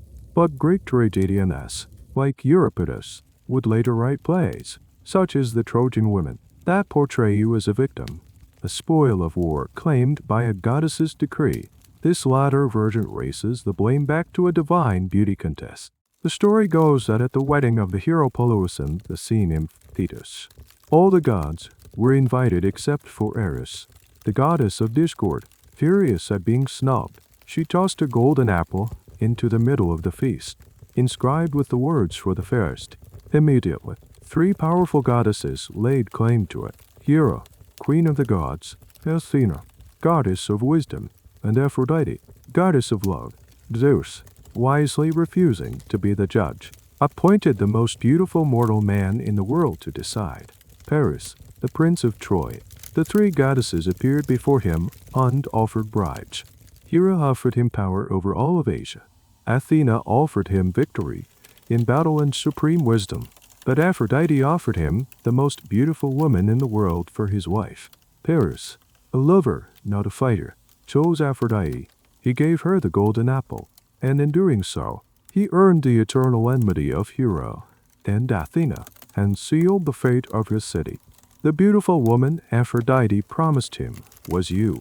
So, when Paris arrives in Sparta, he is not just a charming prince. He is coming to collect his prize. Aphrodite is with him, invisibly stoking the fires of desire. From this perspective, you are not a free agent. You are a pawn in a game played by goddesses. You're well overwhelmed by a divinely induced passion. This is the argument you yourself will make. According to some versions of the story, how could a mortal woman defy the will of the goddess of love herself? It is a compelling defense. It shifts the blame from you to the heavens. But mortal society is rarely so forgiving. When Menelaus returns to find his guest gone, his wife vanished, and a significant portion of his treasure missing, he is not interested in theological excuses. He is a king who has been publicly humiliated in the most profound way. His honor, his time, has been trampled. He immediately invokes the oath of Tyndareus. He calls upon all the kings and heroes who once vied for your hand. They are now bound by their sacred vow to help him get you back. His brother, the powerful Agamemnon, king of Mycenae, eagerly rallies the troops. For him, this is not just about family honor. It is a perfect pretext for a war of conquest against the rich and powerful city of Troy. This is where the question of your guilt becomes a powerful tool for propaganda. To justify launching a massive, costly, and brutal war, you need a simple, clear-cut villain. It is much easier to rally men to fight against a treacherous, lustful woman and her cowardly kidnapper than it is to explain the complex economic and political motivations for the war. You, Helen, become the scapegoat. Your beauty is cast as a malevolent force. Your alleged adultery a crime against the whole of Greece. The poets and orators will sing songs and give speeches about the shame of Sparta.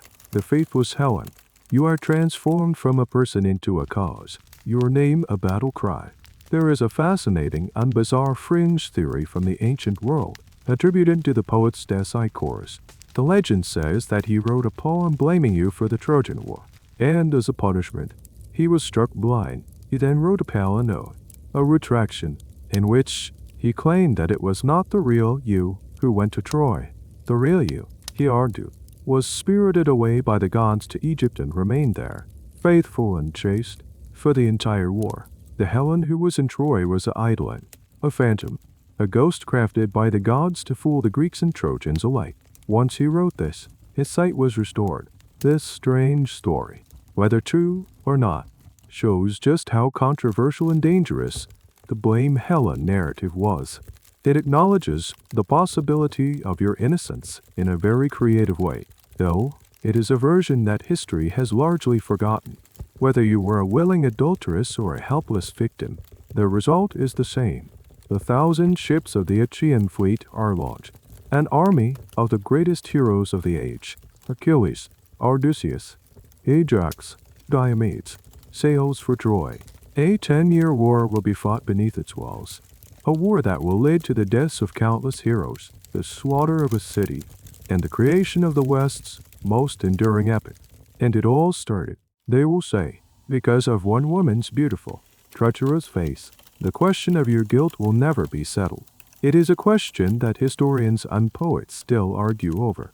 But in the court of public opinion, the verdict was delivered long ago. You are Helen of Troy, the beautiful disaster, the woman whose face was worth the war. The word the poets use is harpagums. It sounds grand, epic, almost romantic. It is translated as abduction or rape, but in the context of mythology, it often carries the air of a dashing, divinely sanctioned seizure of a beautiful woman. The story of Zeus abducting Europa in the form of a white bull, or Hades seizing Persephone and dragging her to the underworld. These tales are presented as foundational myths, explaining the origins of dynasties or the changing of the seasons. The violence and terror at the heart of the act are wrapped in a veneer of high drama and destiny. But now, you are living the reality behind the romantic word. You are in Troy, and the romance, if there ever was any, has bled away, leaving only the cold, hard reality of your situation. Whether you were taken by force or went willingly, you are now in a foreign city, the cause of a war that is grinding on just outside the gates. The initial thrill or terror of your journey with Paris has settled into a long, grim new life. Paris, the handsome prince who was willing to risk everything for you, is proving to be less heroic than you might have imagined. In Homer's Iliad, he is often portrayed as shirking his duties as a warrior, preferring the comfort of his chambers with you to the heat of the battle. He is chided by his own family, especially his noble brother Hector, for his cowardice. You are tied to a man who is losing the respect of his own people, and their resentment towards him inevitably splashes onto you. You are the most famous woman in the world, and also the most infamous. The Trojan elders, sitting on the walls and watching the endless battle rage on the plains below, see you walk by. One of them murmurs, "No wonder the Trojans and the strong-grieved Achaeans have suffered so long for such a woman. She is fearfully like the immortal goddesses to look at." It is a moment of awe, but it is double-edged. They are acknowledging your divine beauty, but also explicitly blaming you for their suffering. You are a living curse, a beautiful disease that has infected their city. Every time a Trojan soldier falls in battle, every time a mother weeps for her son, it is your fault.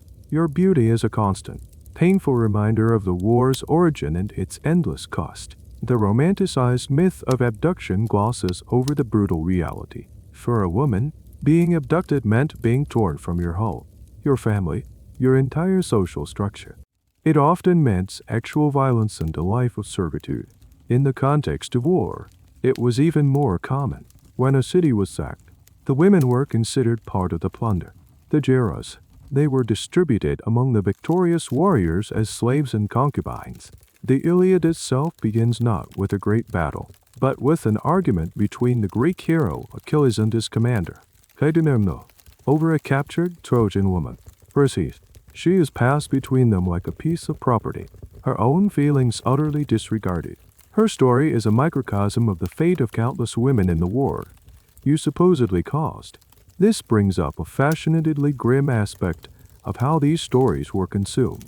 The epics, which were the blockbuster entertainment of their day, were performed for an audience that was largely male.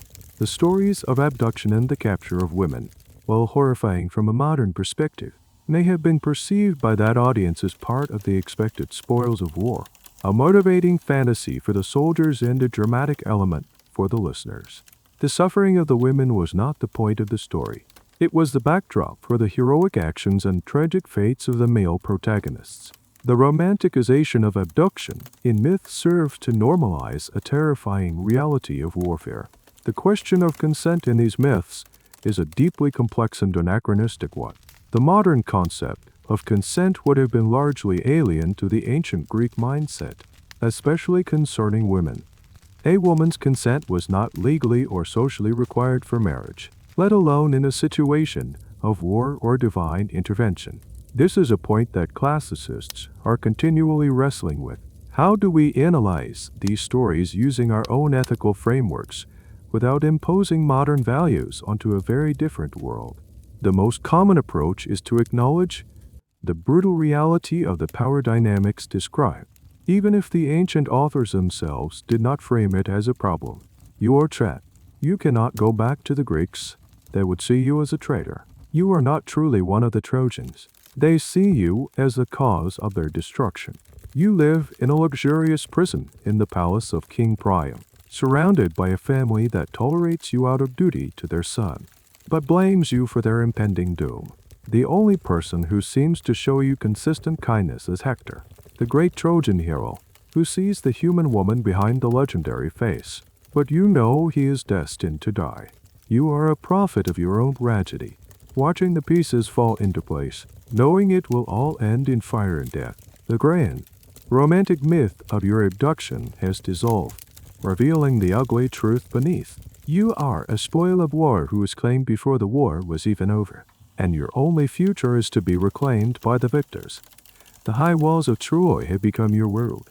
From the battlements, you can see the vast Greek encampment stretching along the beach, a city of tents and ships, a constant, simmering threat. For 10 years, this has been your view.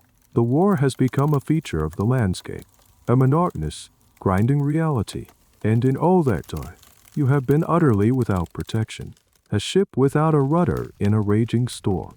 The concept of legal protection for a woman in your position is a bitter joke.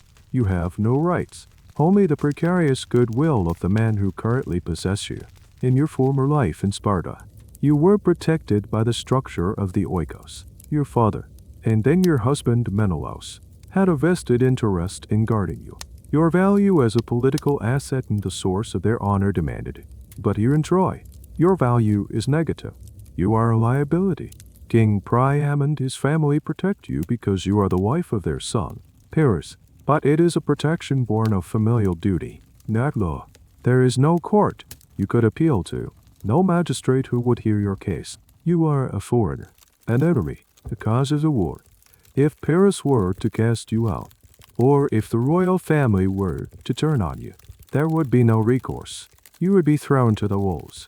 This lack of legal status was the default for most women in the ancient Greek world, but your situation is an extreme version of it. A typical Athenian woman, for example, could not sign a contract for anything worth more than a medimons of barley, a tiny amount of grain. She could not represent herself in court. She had to have her curios, her male guardian, speak for her. Her legal identity was completely submerged into his. This system was designed to keep property and power in the hands of men. But for you, it means you are a legal ghost. Your Spartan curios, Menelaus, is outside the gates, trying to kill the men you live with. Your Trojan guardian, Paris, is the reason you are in this mess. You are in a state of legal and social limbo, belonging nowhere and to no one. Your beauty, which has always been your defining feature, makes this lack of protection even more acute. It makes you a target. Every man in Troy, from the highest prince to the lowest soldier, knows who you are. Your face is a symbol. For some, it might still inspire a kind of awe, but for many more, it inspires resentment, lust, or a desire for violent retribution. You are the ultimate prize, the living embodiment of what the war is about.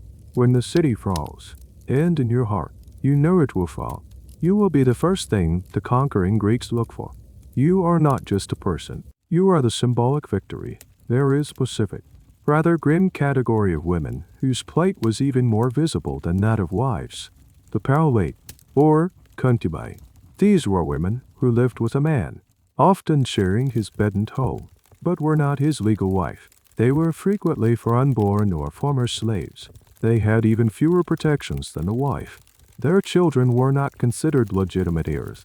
They could be dismissed or sold at any time. While you are technically a queen, your position in Troy sometimes feels more akin to that of a high-status spell lake.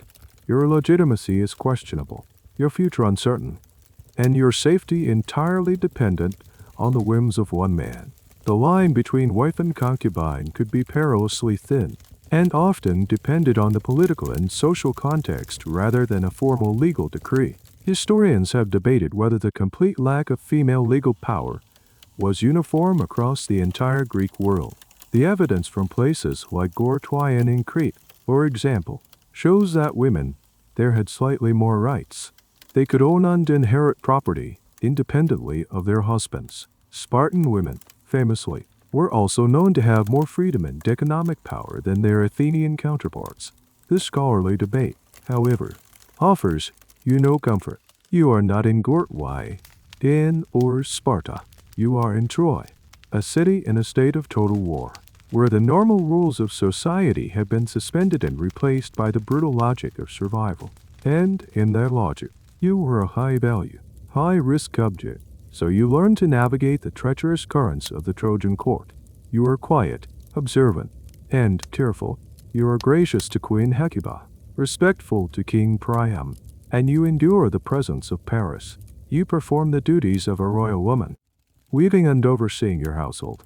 You project an aura of common dignity, a mask to hide the terror that is your constant companion.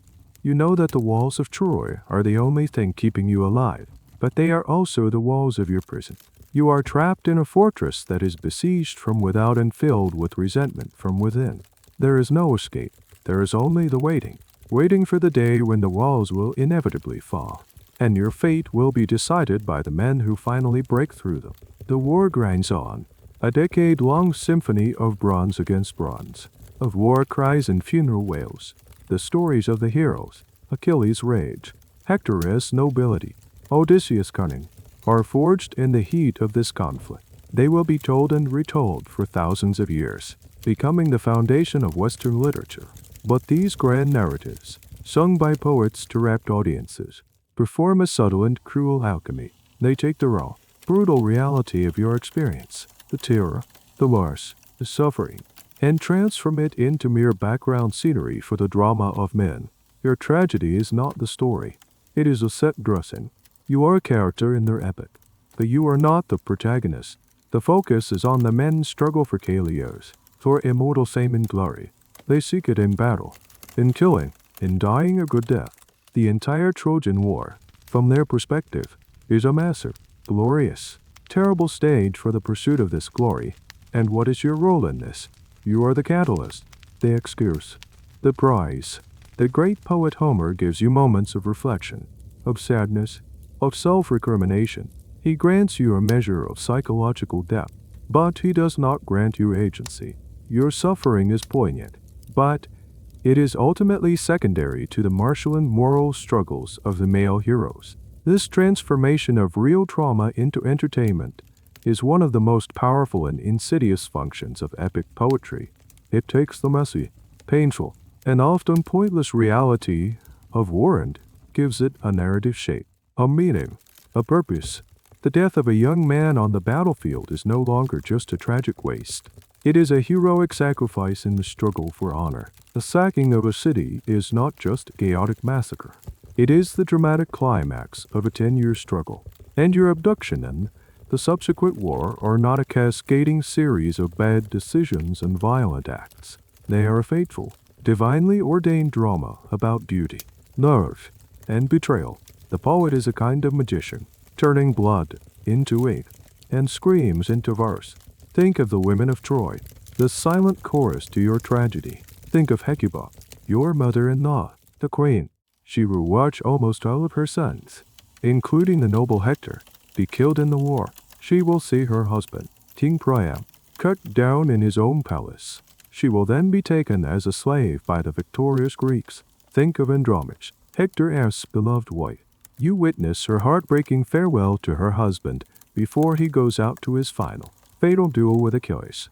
After the city falls, she will see her infant son, Astyalus, thrown from the city walls by the Greeks to prevent him from one day growing up to seek revenge. She, too, will be taken as a slave. Their immense suffering becomes a powerful, tragic subplot in the epic. It adds emotional weight and pathos, but it is still a subplot.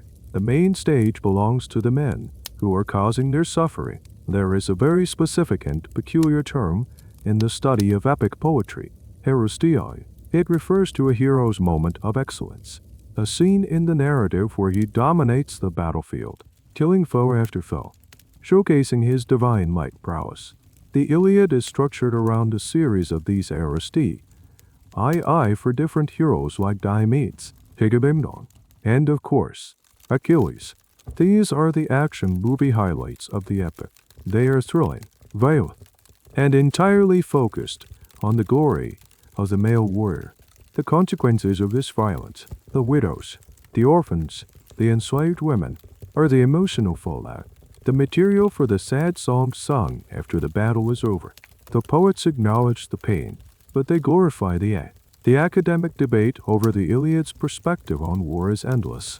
Is it a glorification of martial values, a celebration of the heroic code, or is it a profound anti-war poem, one that relentlessly shows the horror and waste of conflict? The genius of the poem is that it is both. It presents the heroic ideal in all its terrible glory, while simultaneously lingering on the devastating human cost. However, from your perspective, sitting inside the city walls, this nuance is lost. You only see the cost. You see the funerals. You hear the weeping. You feel the ever-present fear. The glory is a story being told on the other side of the wall. So, when the bards sing of the Trojan War, they are not telling your story. They are using your story. They are using your face, your flight, your fate as a framing device for a much larger tale about honor, pride, wrath, and the tragic destiny of man. The very art form that will make you immortal is the same one that silences you, that flattens your experience into a single, tragic motif. You are the beautiful cause of a beautiful poem, a poem that feeds on the suffering of you and all the women of Troy, turning it into a timeless masterpiece that will be admired by generations who will never have to live through the horror it describes. The war is over. Troy has fallen, not to a frontal assault, but to a trick, the great wooden horse, a monument to Greek cunning and Trojan gullibility. The city is a ruin of smoke and screams. The men have been slaughtered, the temples desecrated, and the women and children rounded up to be distributed as spoils. You are found, not fighting, not hiding, but waiting in the ravaged palace. Your husband, Menelaus, storms in, his sword drawn, full of 10 years of accumulated rage. He is ready to kill you, to finally exact his revenge on the woman who humiliated him and caused the deaths of so many of his comrades. But then, he sees you, he sees your face, and, as the legend goes, the sword falls from his hand. He cannot do it. He takes you back, not as a prisoner to be executed, but as his wife to be restored. Your journey home is not a simple one. The gods, angered by the Greeks' sacrilegious behavior during the sack of Troy, torment them on their voyages home, but you eventually make it back to Sparta. And here begins the strangest, most unsettling chapter of your life. You slip back into your old role as Queen of Sparta, as if the last 10 years were a terrible dream. You and Menelaus grow old together, ruling over your kingdom in a state of strange, placid peace. In Homer's Odyssey, the hero Telemachus visits your court in search of news about his lost father. Odysseus. He finds you and Menelaus hosting a feast, looking every bit the established, respectable royal couple.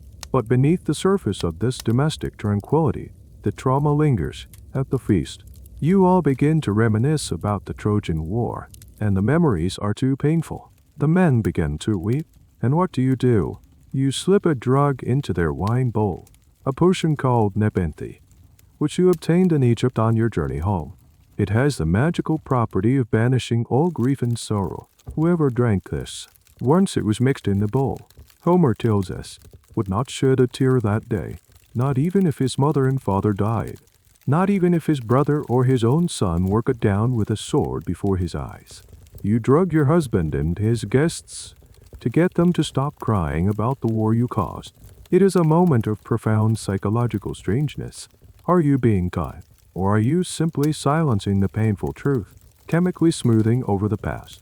This is where your beauty enters its final, most insidious phase. It has saved you from death, but it has also erased your accountability. You are reintegrated into society, your sins seemingly washed away by your divine appearance. But this reintegration comes at a cost. You are now perceived in a new, dangerous light, as a manipulator, a woman who uses her beauty not just as a passive lure, but as an active tool to bend men to her will, to escape the consequences of her actions. The story of Menelaus dropping his sword becomes a cautionary tale about the power of a beautiful woman's tears, about how easily a man's righteous anger can be disarmed by a pretty face. Your beauty is now equated with a kind of witchcraft. The nepenthe in the wine bowl is the literal manifestation of this. You possess secret knowledge, foreign potions that can alter men's minds. You are no longer just a beautiful woman. You are a sorceress, a Circe-like figure who can soothe and deceive with equal skill. The blame for your past actions does not disappear. It just morphs. You are no longer the reckless adulteress, but the cunning, manipulative survivor. Your smile is now seen as a mask, your soft words as a potential spell. This trope of the beautiful manipulator is a common one in cultures that distrust female power. When a woman cannot hold power openly through legal or political means, any influence she does wield is often attributed to secret, illicit, or supernatural methods, flattery, seduction, deception. These become the imagined tools of the powerless. This is a stereotype that has haunted powerful and beautiful women for centuries. A successful queen is not a skilled politician. She is a master of pillow talk. A woman who navigates a dangerous situation and survives is not resilient. She is a calculating schemer. This is a point of extensive discussion among gender historians. How societies create narratives of female deception to explain away instances where women successfully exert influence in a patriarchal system. There is a little known, dark sequel to your story. According to some traditions, after Menelaus dies, you are driven out of Sparta by his illegitimate sons. You seek refuge on the island of Rhodes, ruled by a queen named Polyaxa, whose husband was killed in the Trojan War. Polyaxa, still blaming you for his death, seeks revenge. She has her handmaidens disguise themselves as Furies, the terrifying goddesses of vengeance. They seize you while you are bathing and hang you from a tree. It is a brutal, grim ending, a reminder that even if your husband forgave you, the rest of the world did not. Your beauty could suspend your sentence, but it could not grant you a permanent pardon. But in the more common tradition, you simply fade into a peaceful old age, a queen in your palace, forever wrapped in the enigma of your past. Did you get away with it, or were you a victim from the start? The question hangs in the air, unanswered. Your beauty has become your shield and your curse, your salvation and your condemnation. It has saved your life, but it has irrevocably tainted your character in the eyes of the world. Let us step out of the world of myth and epic for a moment and into a Mormon day, but no less dangerous, setting an Athenian law court. The year is sometime in the mid-4th century BCE. The room is crowded, noisy. In Hog, there is no judge in the modern sense, only a presiding magistrate. The real decide rs or the jury, a massive body of hundreds of male citizens, chosen by lot, and on trial for her life. Accused of the capital crime of impiety is a woman named Phryne. She is not a queen or a princess. She is a hetera, a high-class courtesy, famous throughout Athens, not for her lineage, but for two things: her sharp wit and her breathtaking beauty. You are Phryne. You stand before the jury, a sea of male faces, listening as the prosecutor, an old lover you spurned, delivers a blistering speech against you. He accuses you of profaning the Eleusinian mysteries, one of Athens' most sacred religious rituals. He paints you as a corrupting influence, a woman whose loose morals and foreign ways are a threat to the city's piety and good order. He is using your profession against you, framing you as a dangerous, impious woman. But what he is really putting on trial is your beauty and the independent lifestyle it has afforded you. You are a woman who lives outside the traditional confines of the oikos. You own your own wealth. You choose your own companions. You are a citizen of your own life. And for many men, that makes you a terrifying figure. Your defender is the great orator Hybrides, one of your most devoted clients. He delivers a brilliant, logical defense, tearing apart the prosecutor's flimsy evidence. But he can see that it is not working. The jury is hostile. They are predisposed to believe the worst about a woman like you. They look at you, at your confident posture, your elegant clothing, and they see not an innocent woman, but a symbol of everything that they feel threatens their traditional, male-dominated world. Their faces are hard, their minds seemingly made up. The situation looks hopeless. Hybrides, in a moment of desperate, theatrical genius, resorts to a tactic that will become legendary. He does not make another argument. He does not cite another law. He walks over to you, and in full view of the entire jury, he rips open your tunic, baring your chest. He then turns to the jury and, in a voice filled with emotion, asks them how they could possibly condemn to death a woman of such divine-like beauty. He is not asking them to acquit you based on evidence. He is asking them to acquit you out of awe. He is framing you not as a human defendant, but as a sacred vessel, a living statue, to destroy something so beautiful, he implies, would be its own form of impiety. This moment is one of the most famous and controversial events in the history of Greek law. Did it really happen? Many historians, both ancient and modern, believe it did. It was recorded by multiple sources, but the interpretation of the event is what is so fascinating. Was this a brilliant legal strategy, or was it the ultimate objectification? A moment where a woman's body was literally used as the final, wordless piece of evidence in her own defense. The jury is stunned. They are, as your lawyer hoped, seized with a superstitious fear. They look at your beauty, not as a sign of your corruption, but as a sign of divine favor. How could the gods allow someone so perfect to be wicked? They vote to acquit. You walk free. Your beauty has saved your life. But the story does not end there. The trial of Phryne becomes a major scandal. People are outraged that such a blatant, emotional appeal could sway a court of law.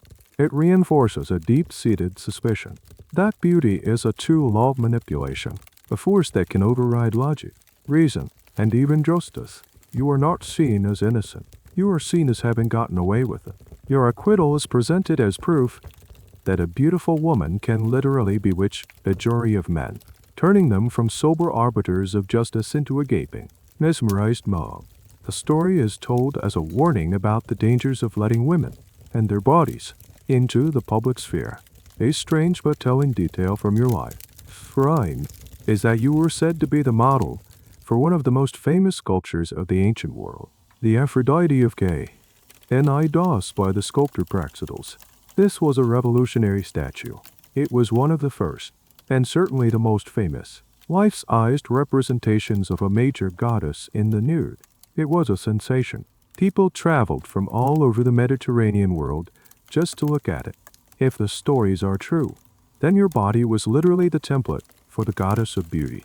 This blurs the line between you and the divine even further. When your lawyer bared your chest in court, was he showing them a woman, or was he showing them a living effigy of Aphrodite herself?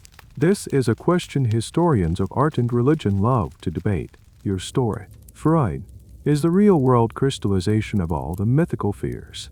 Unlike Helen or Psyche, you were a real person, living in a historical city. Your trial demonstrates that the danger of beauty was not just a theme for poets. It was a real social anxiety. Your beauty was used against you as evidence of your corrupt character. Then, it was used by your defender as evidence of your divine innocence. In the end, it saved you from death, but it destroyed your reputation. You became a cautionary tale, a symbol of how female beauty could short-circuit the rational, male-run institutions of the state. You survived, but your story would be used to reinforce the very patriarchal attitudes that put you on trial in the first place. You are back within the familiar walls of the oikos, but the peace you once found here is gone. You are no longer the celebrated foreign bride, or the symbol of a hopeful alliance. You are now simply a wife, and your beauty, which once defined you, has become a source of constant, low-grade suspicion. Your husband, whether he is Menelaus returned from Troy or a nameless Athenian nobleman, looks at you differently. He took you back, or he kept you. But the trust is gone, the war is over, the trial is finished. But a new, quieter battle has begun, the battle for your reputation within your own home. Every interaction is now viewed through a lens of potential infidelity. If you seem a little too cheerful, are you thinking of a secret lover? If you are quiet and melancholy, are you pining for one? Your beauty makes you a natural suspect. It is assumed that a woman who looks like you must be constantly attracting male attention, and that sooner or later, you will surely succumb to it. Your husband becomes more watchful, more possessive. The restrictions on your movement, which were already significant, become even tighter. The Guinea Sea feels less like a sanctuary and more like a prison cell. This suspicion is not just in your husband's mind. It is a cultural obsession. The figure of the adulterous wife is a stock character in Greek comedy and a tragic figure in its dramas. She is a source of anxiety because her infidelity threatens the very core of the patriarchal system, the certainty of lineage, a man's entire legacy, his ability to pass on his property, and his name to a legitimate heir, rested on the sexual fidelity of his wife. An affair did not just wound his pride. It threatened to introduce a stranger's blood into his family line. This is why adultery on the part of a wife was considered such a catastrophic crime. A husband who discovered his wife with a lover had the legal right to kill the lover on the spot. The fate of the wife was up to him. He was required by law to divorce her, and she would be left in a state of utter disgrace. Your beauty is treated as circumstantial evidence against you.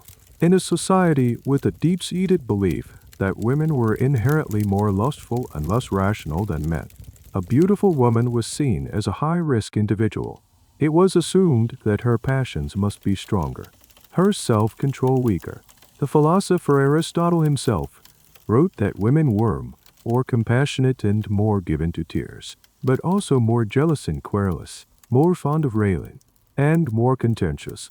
He considered women to be a kind of incomplete or mutilated male. When the most influential thinker of your era believes you are, by nature, a defective and irrational being, it is not surprising that your husband might be a little paranoid. This leads to a strange and frustrating paradox. You are expected to be beautiful. A wife's beauty brought prestige to her husband. You are encouraged to maintain your appearance, to adorn yourself with jewelry and fine clothes. But if you are too beautiful, or if you seem to take too much pleasure in your own appearance, you are immediately suspected of trying to attract men. You have to walk a razor's edge, to be beautiful enough to bring your husband honor, but not so beautiful that you bring him anxiety. It is an impossible balancing act. There is a peculiar religious festival in some parts of Greece that highlights this focus on marital fidelity in a very public way. At the festival of the Diasamophoria, a multi-day ritual exclusively for citizen wives, the women would leave their homes and camp out together on a hillside. The festival was in honor of Demeter and Persephone and was deeply connected to agricultural and human fertility, but it also functioned as a temporary female-only society, a place where their loyalty and piety were reaffirmed. Some scholars argue that by allowing women this temporary, controlled freedom, the city was actually reinforcing their confinement for the rest of the year. It was a safety valve that ultimately strengthened the patriarchal norms by giving women a ritualized space to celebrate their prescribed role as faithful, fertile wives. The whispers follow you everywhere. The servants in your own home trade gossip about you.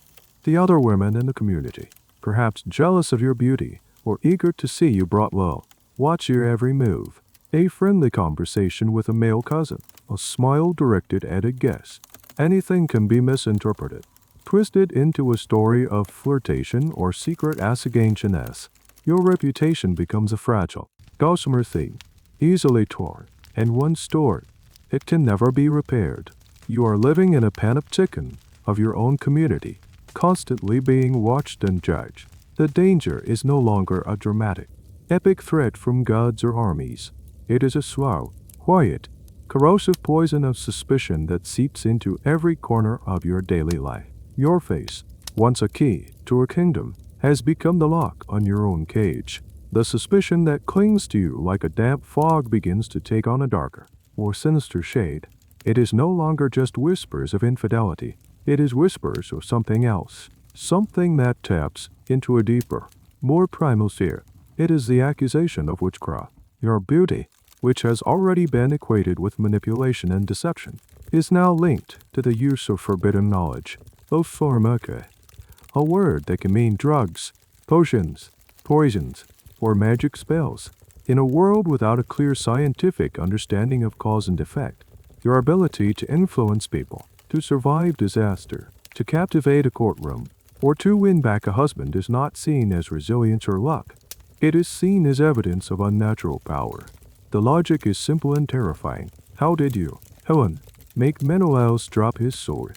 You must have cast a spell on him. How did you, Phryne, mesmerize the jury? You must have used a magic charm.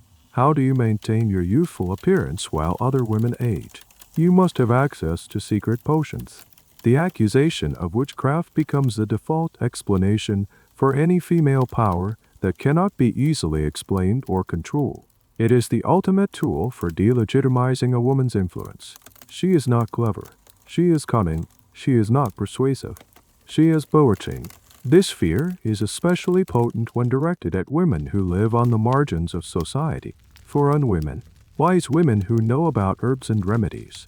And, of course, beautiful women who seem to possess an almost supernatural charisma. You, with your storied past and legendary face, are a prime target. The potion Nepenthe that you used in the Odyssey is no longer seen as a curious magical item from a far-off land. It is exhibit A in the case against you.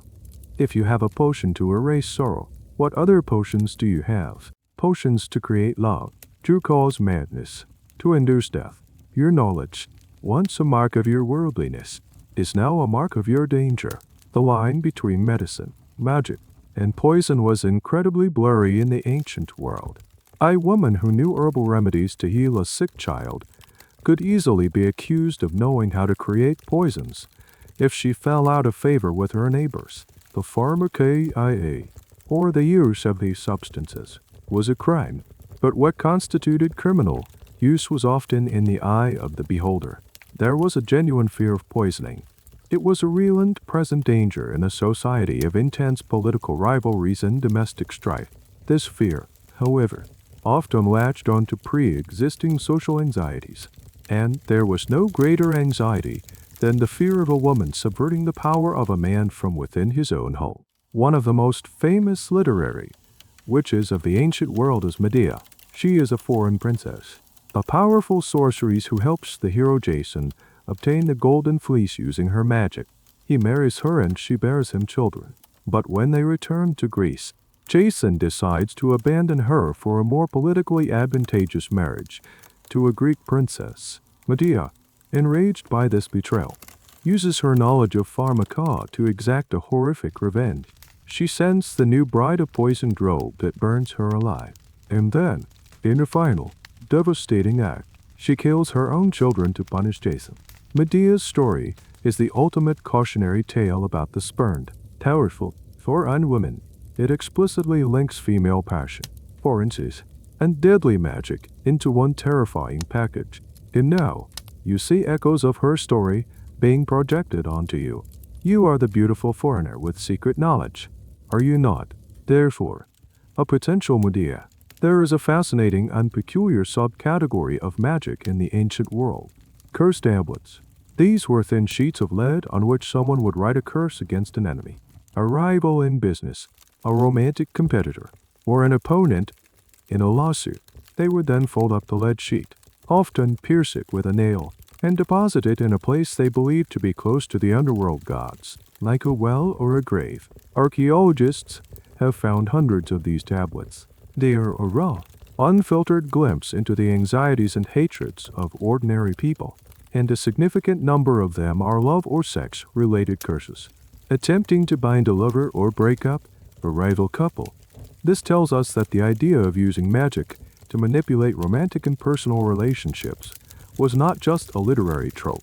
It was a real practice, or at least a real and widespread belief. It makes the accusations against you feel much more immediate. People did not just tell stories about this stuff. They tried to do it. The accusation of witchcraft is the final, inescapable trap. There is no defense against it. If you deny it, you are lying. If you have no evidence of potions or spells, it is because you are clever enough to hide them. Your very beauty becomes the proof. It is the glamour, the magical illusion you cast over the world to get what you want. You are no longer just a social pariah or a political liability. You are a supernatural threat, an agent of chaos walking in the guise of a beautiful woman. The fear you inspire is no longer rational. It is primal, and it can turn your neighbors, your servants, even your own family against you in an instant. The accusations of infidelity and witchcraft have done their work. They have poisoned the air around you, isolating you completely. The final stage of your social ruin is not a dramatic event like a trial or an execution. It is a kind of living death. It is the death of your reputation, your doxa, in a society where reputation is everything. In the small, tightly knit world of the Greek city-state, to lose your good name is to lose your place in the community. It is to become a ghost in your own life, seen but not acknowledged, present but not welcome. This is the ultimate consequence of being too beautiful in a world that is not equipped to handle you. Your beauty has taken you on a journey from divine target to political pawn, from object of desire to object of suspicion. Now, it has led you to this final destination, total social ostracism. The other women in the community shun you. When you make a rare, veiled appearance at a public well or a religious festival, they turn their backs. They pull their children closer, as if your very presence is a contagion. They do not need to believe you are literally a witch who can cast spells. They just need to believe the stories, the whispers that you are a bad woman, adulterous, manipulative, untrustworthy, in a world governed by honor and shame. The label is enough. Your own household becomes a microcosm of this social death. The slaves, sensing your fall from grace, become sullen and disobedient. Why should they respect a mistress who has no respect in the community? Your husband, weary of the scandal and the damage to his own reputation, retreats into a cold, resentful silence. He may not divorce you. The process could be complicated, and the return of a dowry messy. But he effectively exiles you within your own home. You are confined to the Guinea's CEO. But now it is not for your protection. It is to keep you hidden, to minimize the family as shame. You are a skeleton in his closet, a beautiful, living embarrassment. This social death was a particularly cruel punishment in ancient Greece because the concept of the individual was so deeply intertwined with the community. To be a person was to be a citizen, a member of an oikos, a participant in the life of the polis. The idea of a happy, solitary, individualistic life would have been completely foreign. Exile was considered a punishment almost as bad as death, because it stripped a person of their identity. What you are experiencing is a form of internal exile. You are physically present, but socially, you have been cast out. You have no one to talk to, no one to share your burdens with.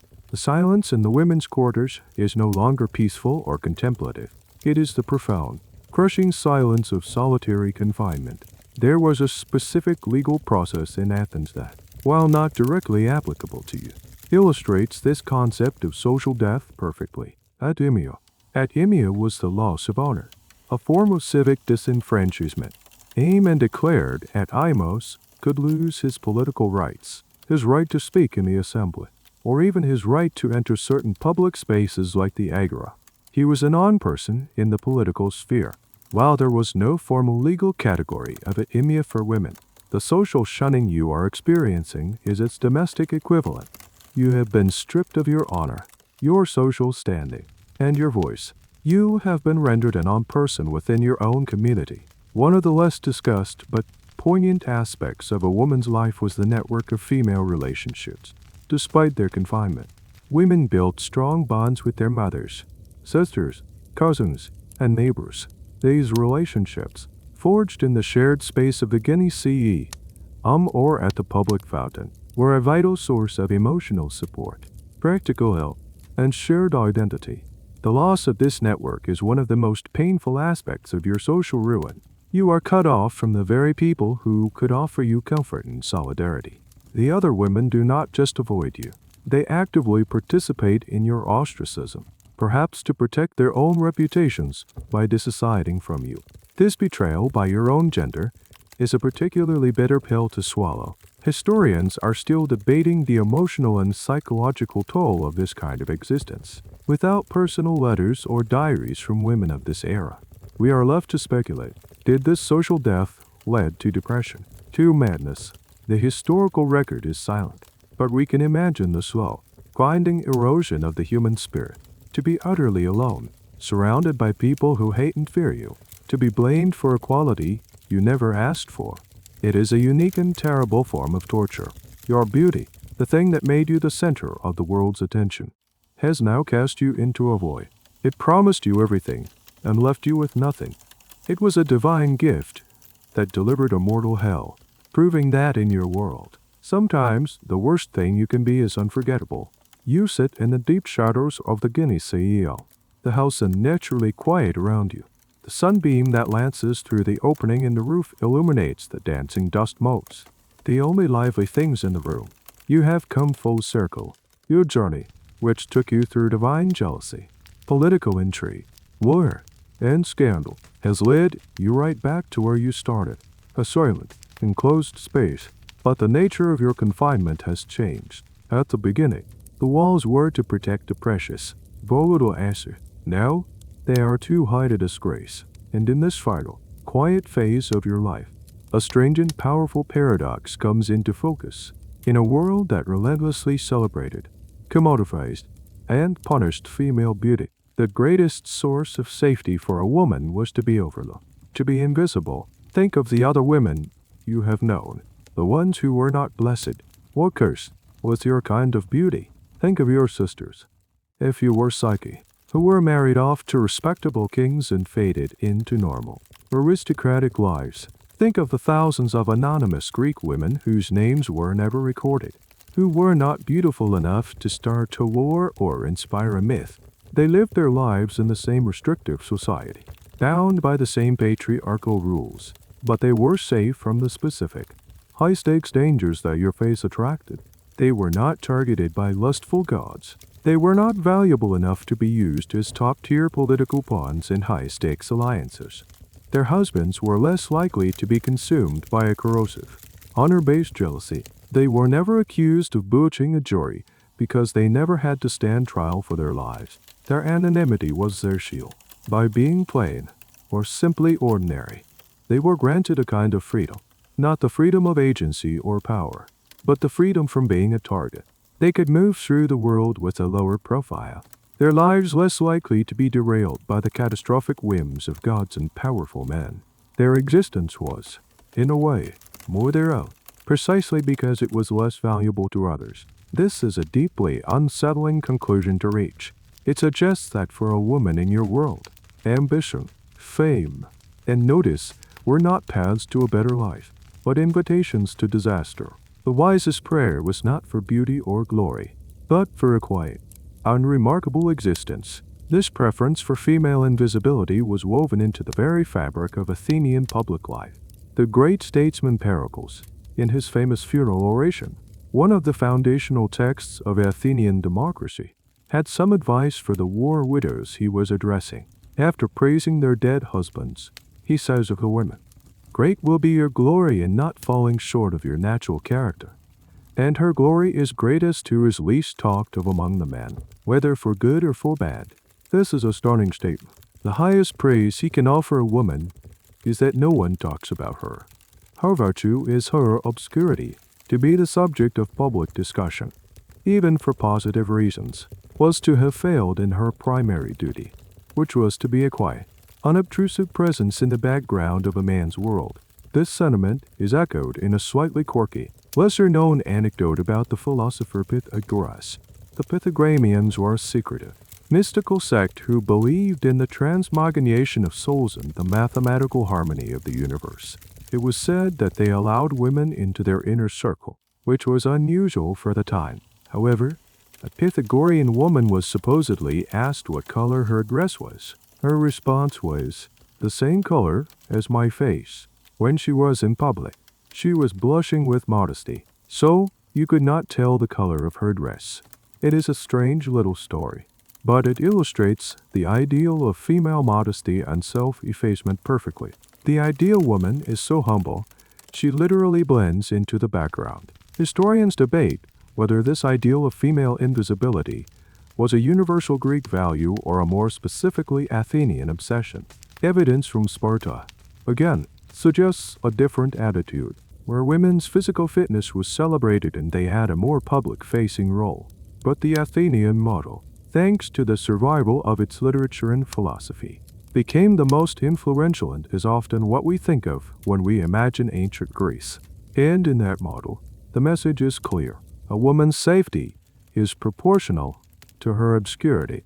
As you sit in your quiet room, you finally understand this. You have lived the opposite life.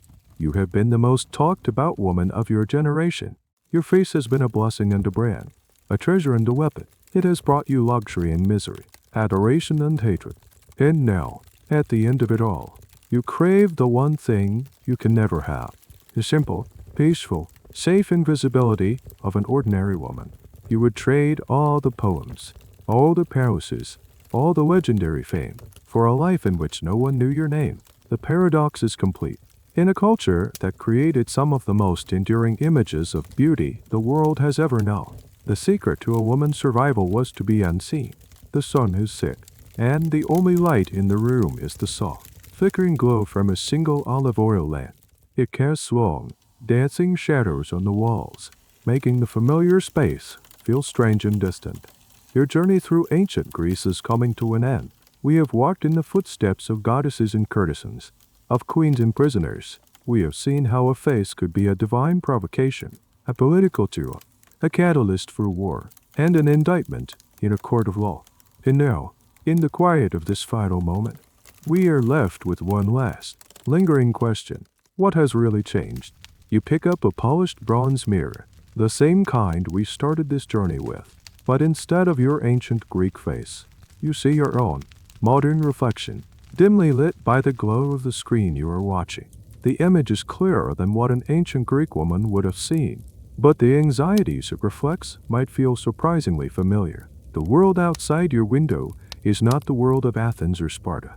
We have science to explain the world, laws that grant women rights, and a society that, on the surface, has discarded the old superstitions.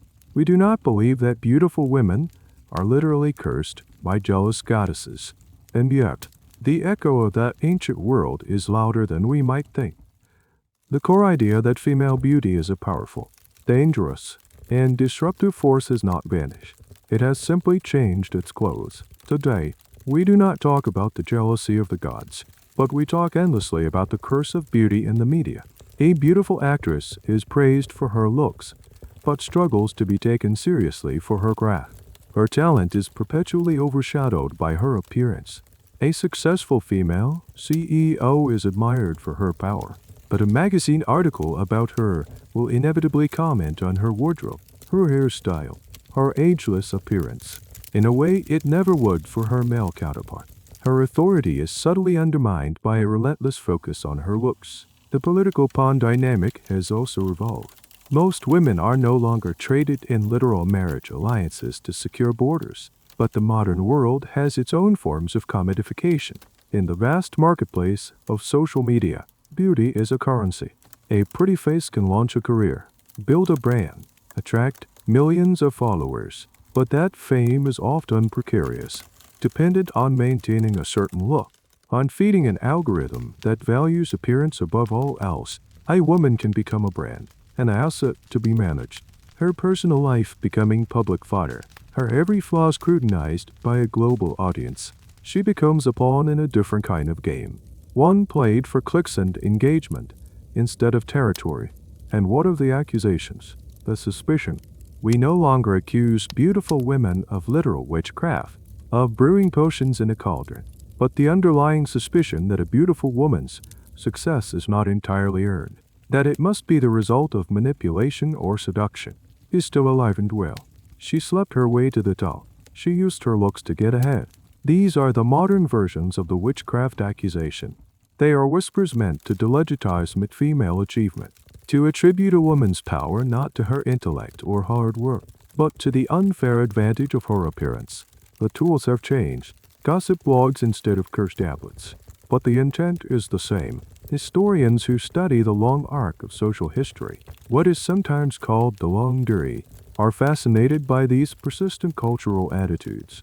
They debate how much of this is a direct inheritance from the classical world and how much is simply a recurring human pattern, a deep-seated anxiety about power, gender, and appearance that manifests in different ways in different eras. Is our modern world just a faint echo of ancient Greece? Or are we hearing a song that has been sung by every culture in its own way? The answer is likely a complex mix of both.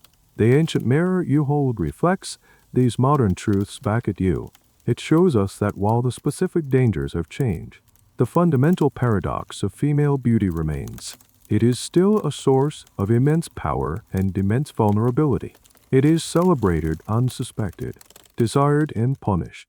The stories of Psyche, Medusa, Helen, and Troy are not just ancient myths. They are, in their own way, still our stories. They are the ancient mirrors in which we can still, sometimes, catch a glimpse of our own reflection. A reminder that the conversation about beauty and its consequences is a story that is far from over. The shadows in the room have deepened now, the edges of the world softening into a gentle blur. The story is finished, but its echo remains, and though quiet hum beneath the silence, you can feel the weight of your own eyelids, a pleasant heaviness that pulls you downward, away from the world of gods and mortals, of ancient tragedies and modern anxieties. The journey is over, You are back in the safety of your own space, the familiar comfort of your own bed. Let the details of the story begin to drift and merge, like watercolor paints bleeding into one another on a wet page. The image of Helen on the walls of Troy, the glint of light on Phryne's skin in the courtroom, the hiss of snakes on Medusa's head. Let them all dissolve into simple patterns of light and dark. They are just shapes now, floating in the quiet space behind your eyes. There is no need to hold on to them, no need to make sense of them any longer. Feel the gentle rhythm of your own breathing, a slow and steady tide pulling in and out, in and out. It is the oldest rhythm in the world, a quiet, personal song of peace. Each breath carries you a little further away, a little deeper into rest. The story has been told. The day is done.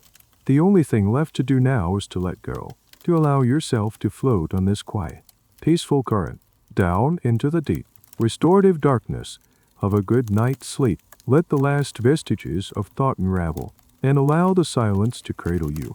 You are safe. You are comfortable. You are drifting now, drifting into dreams.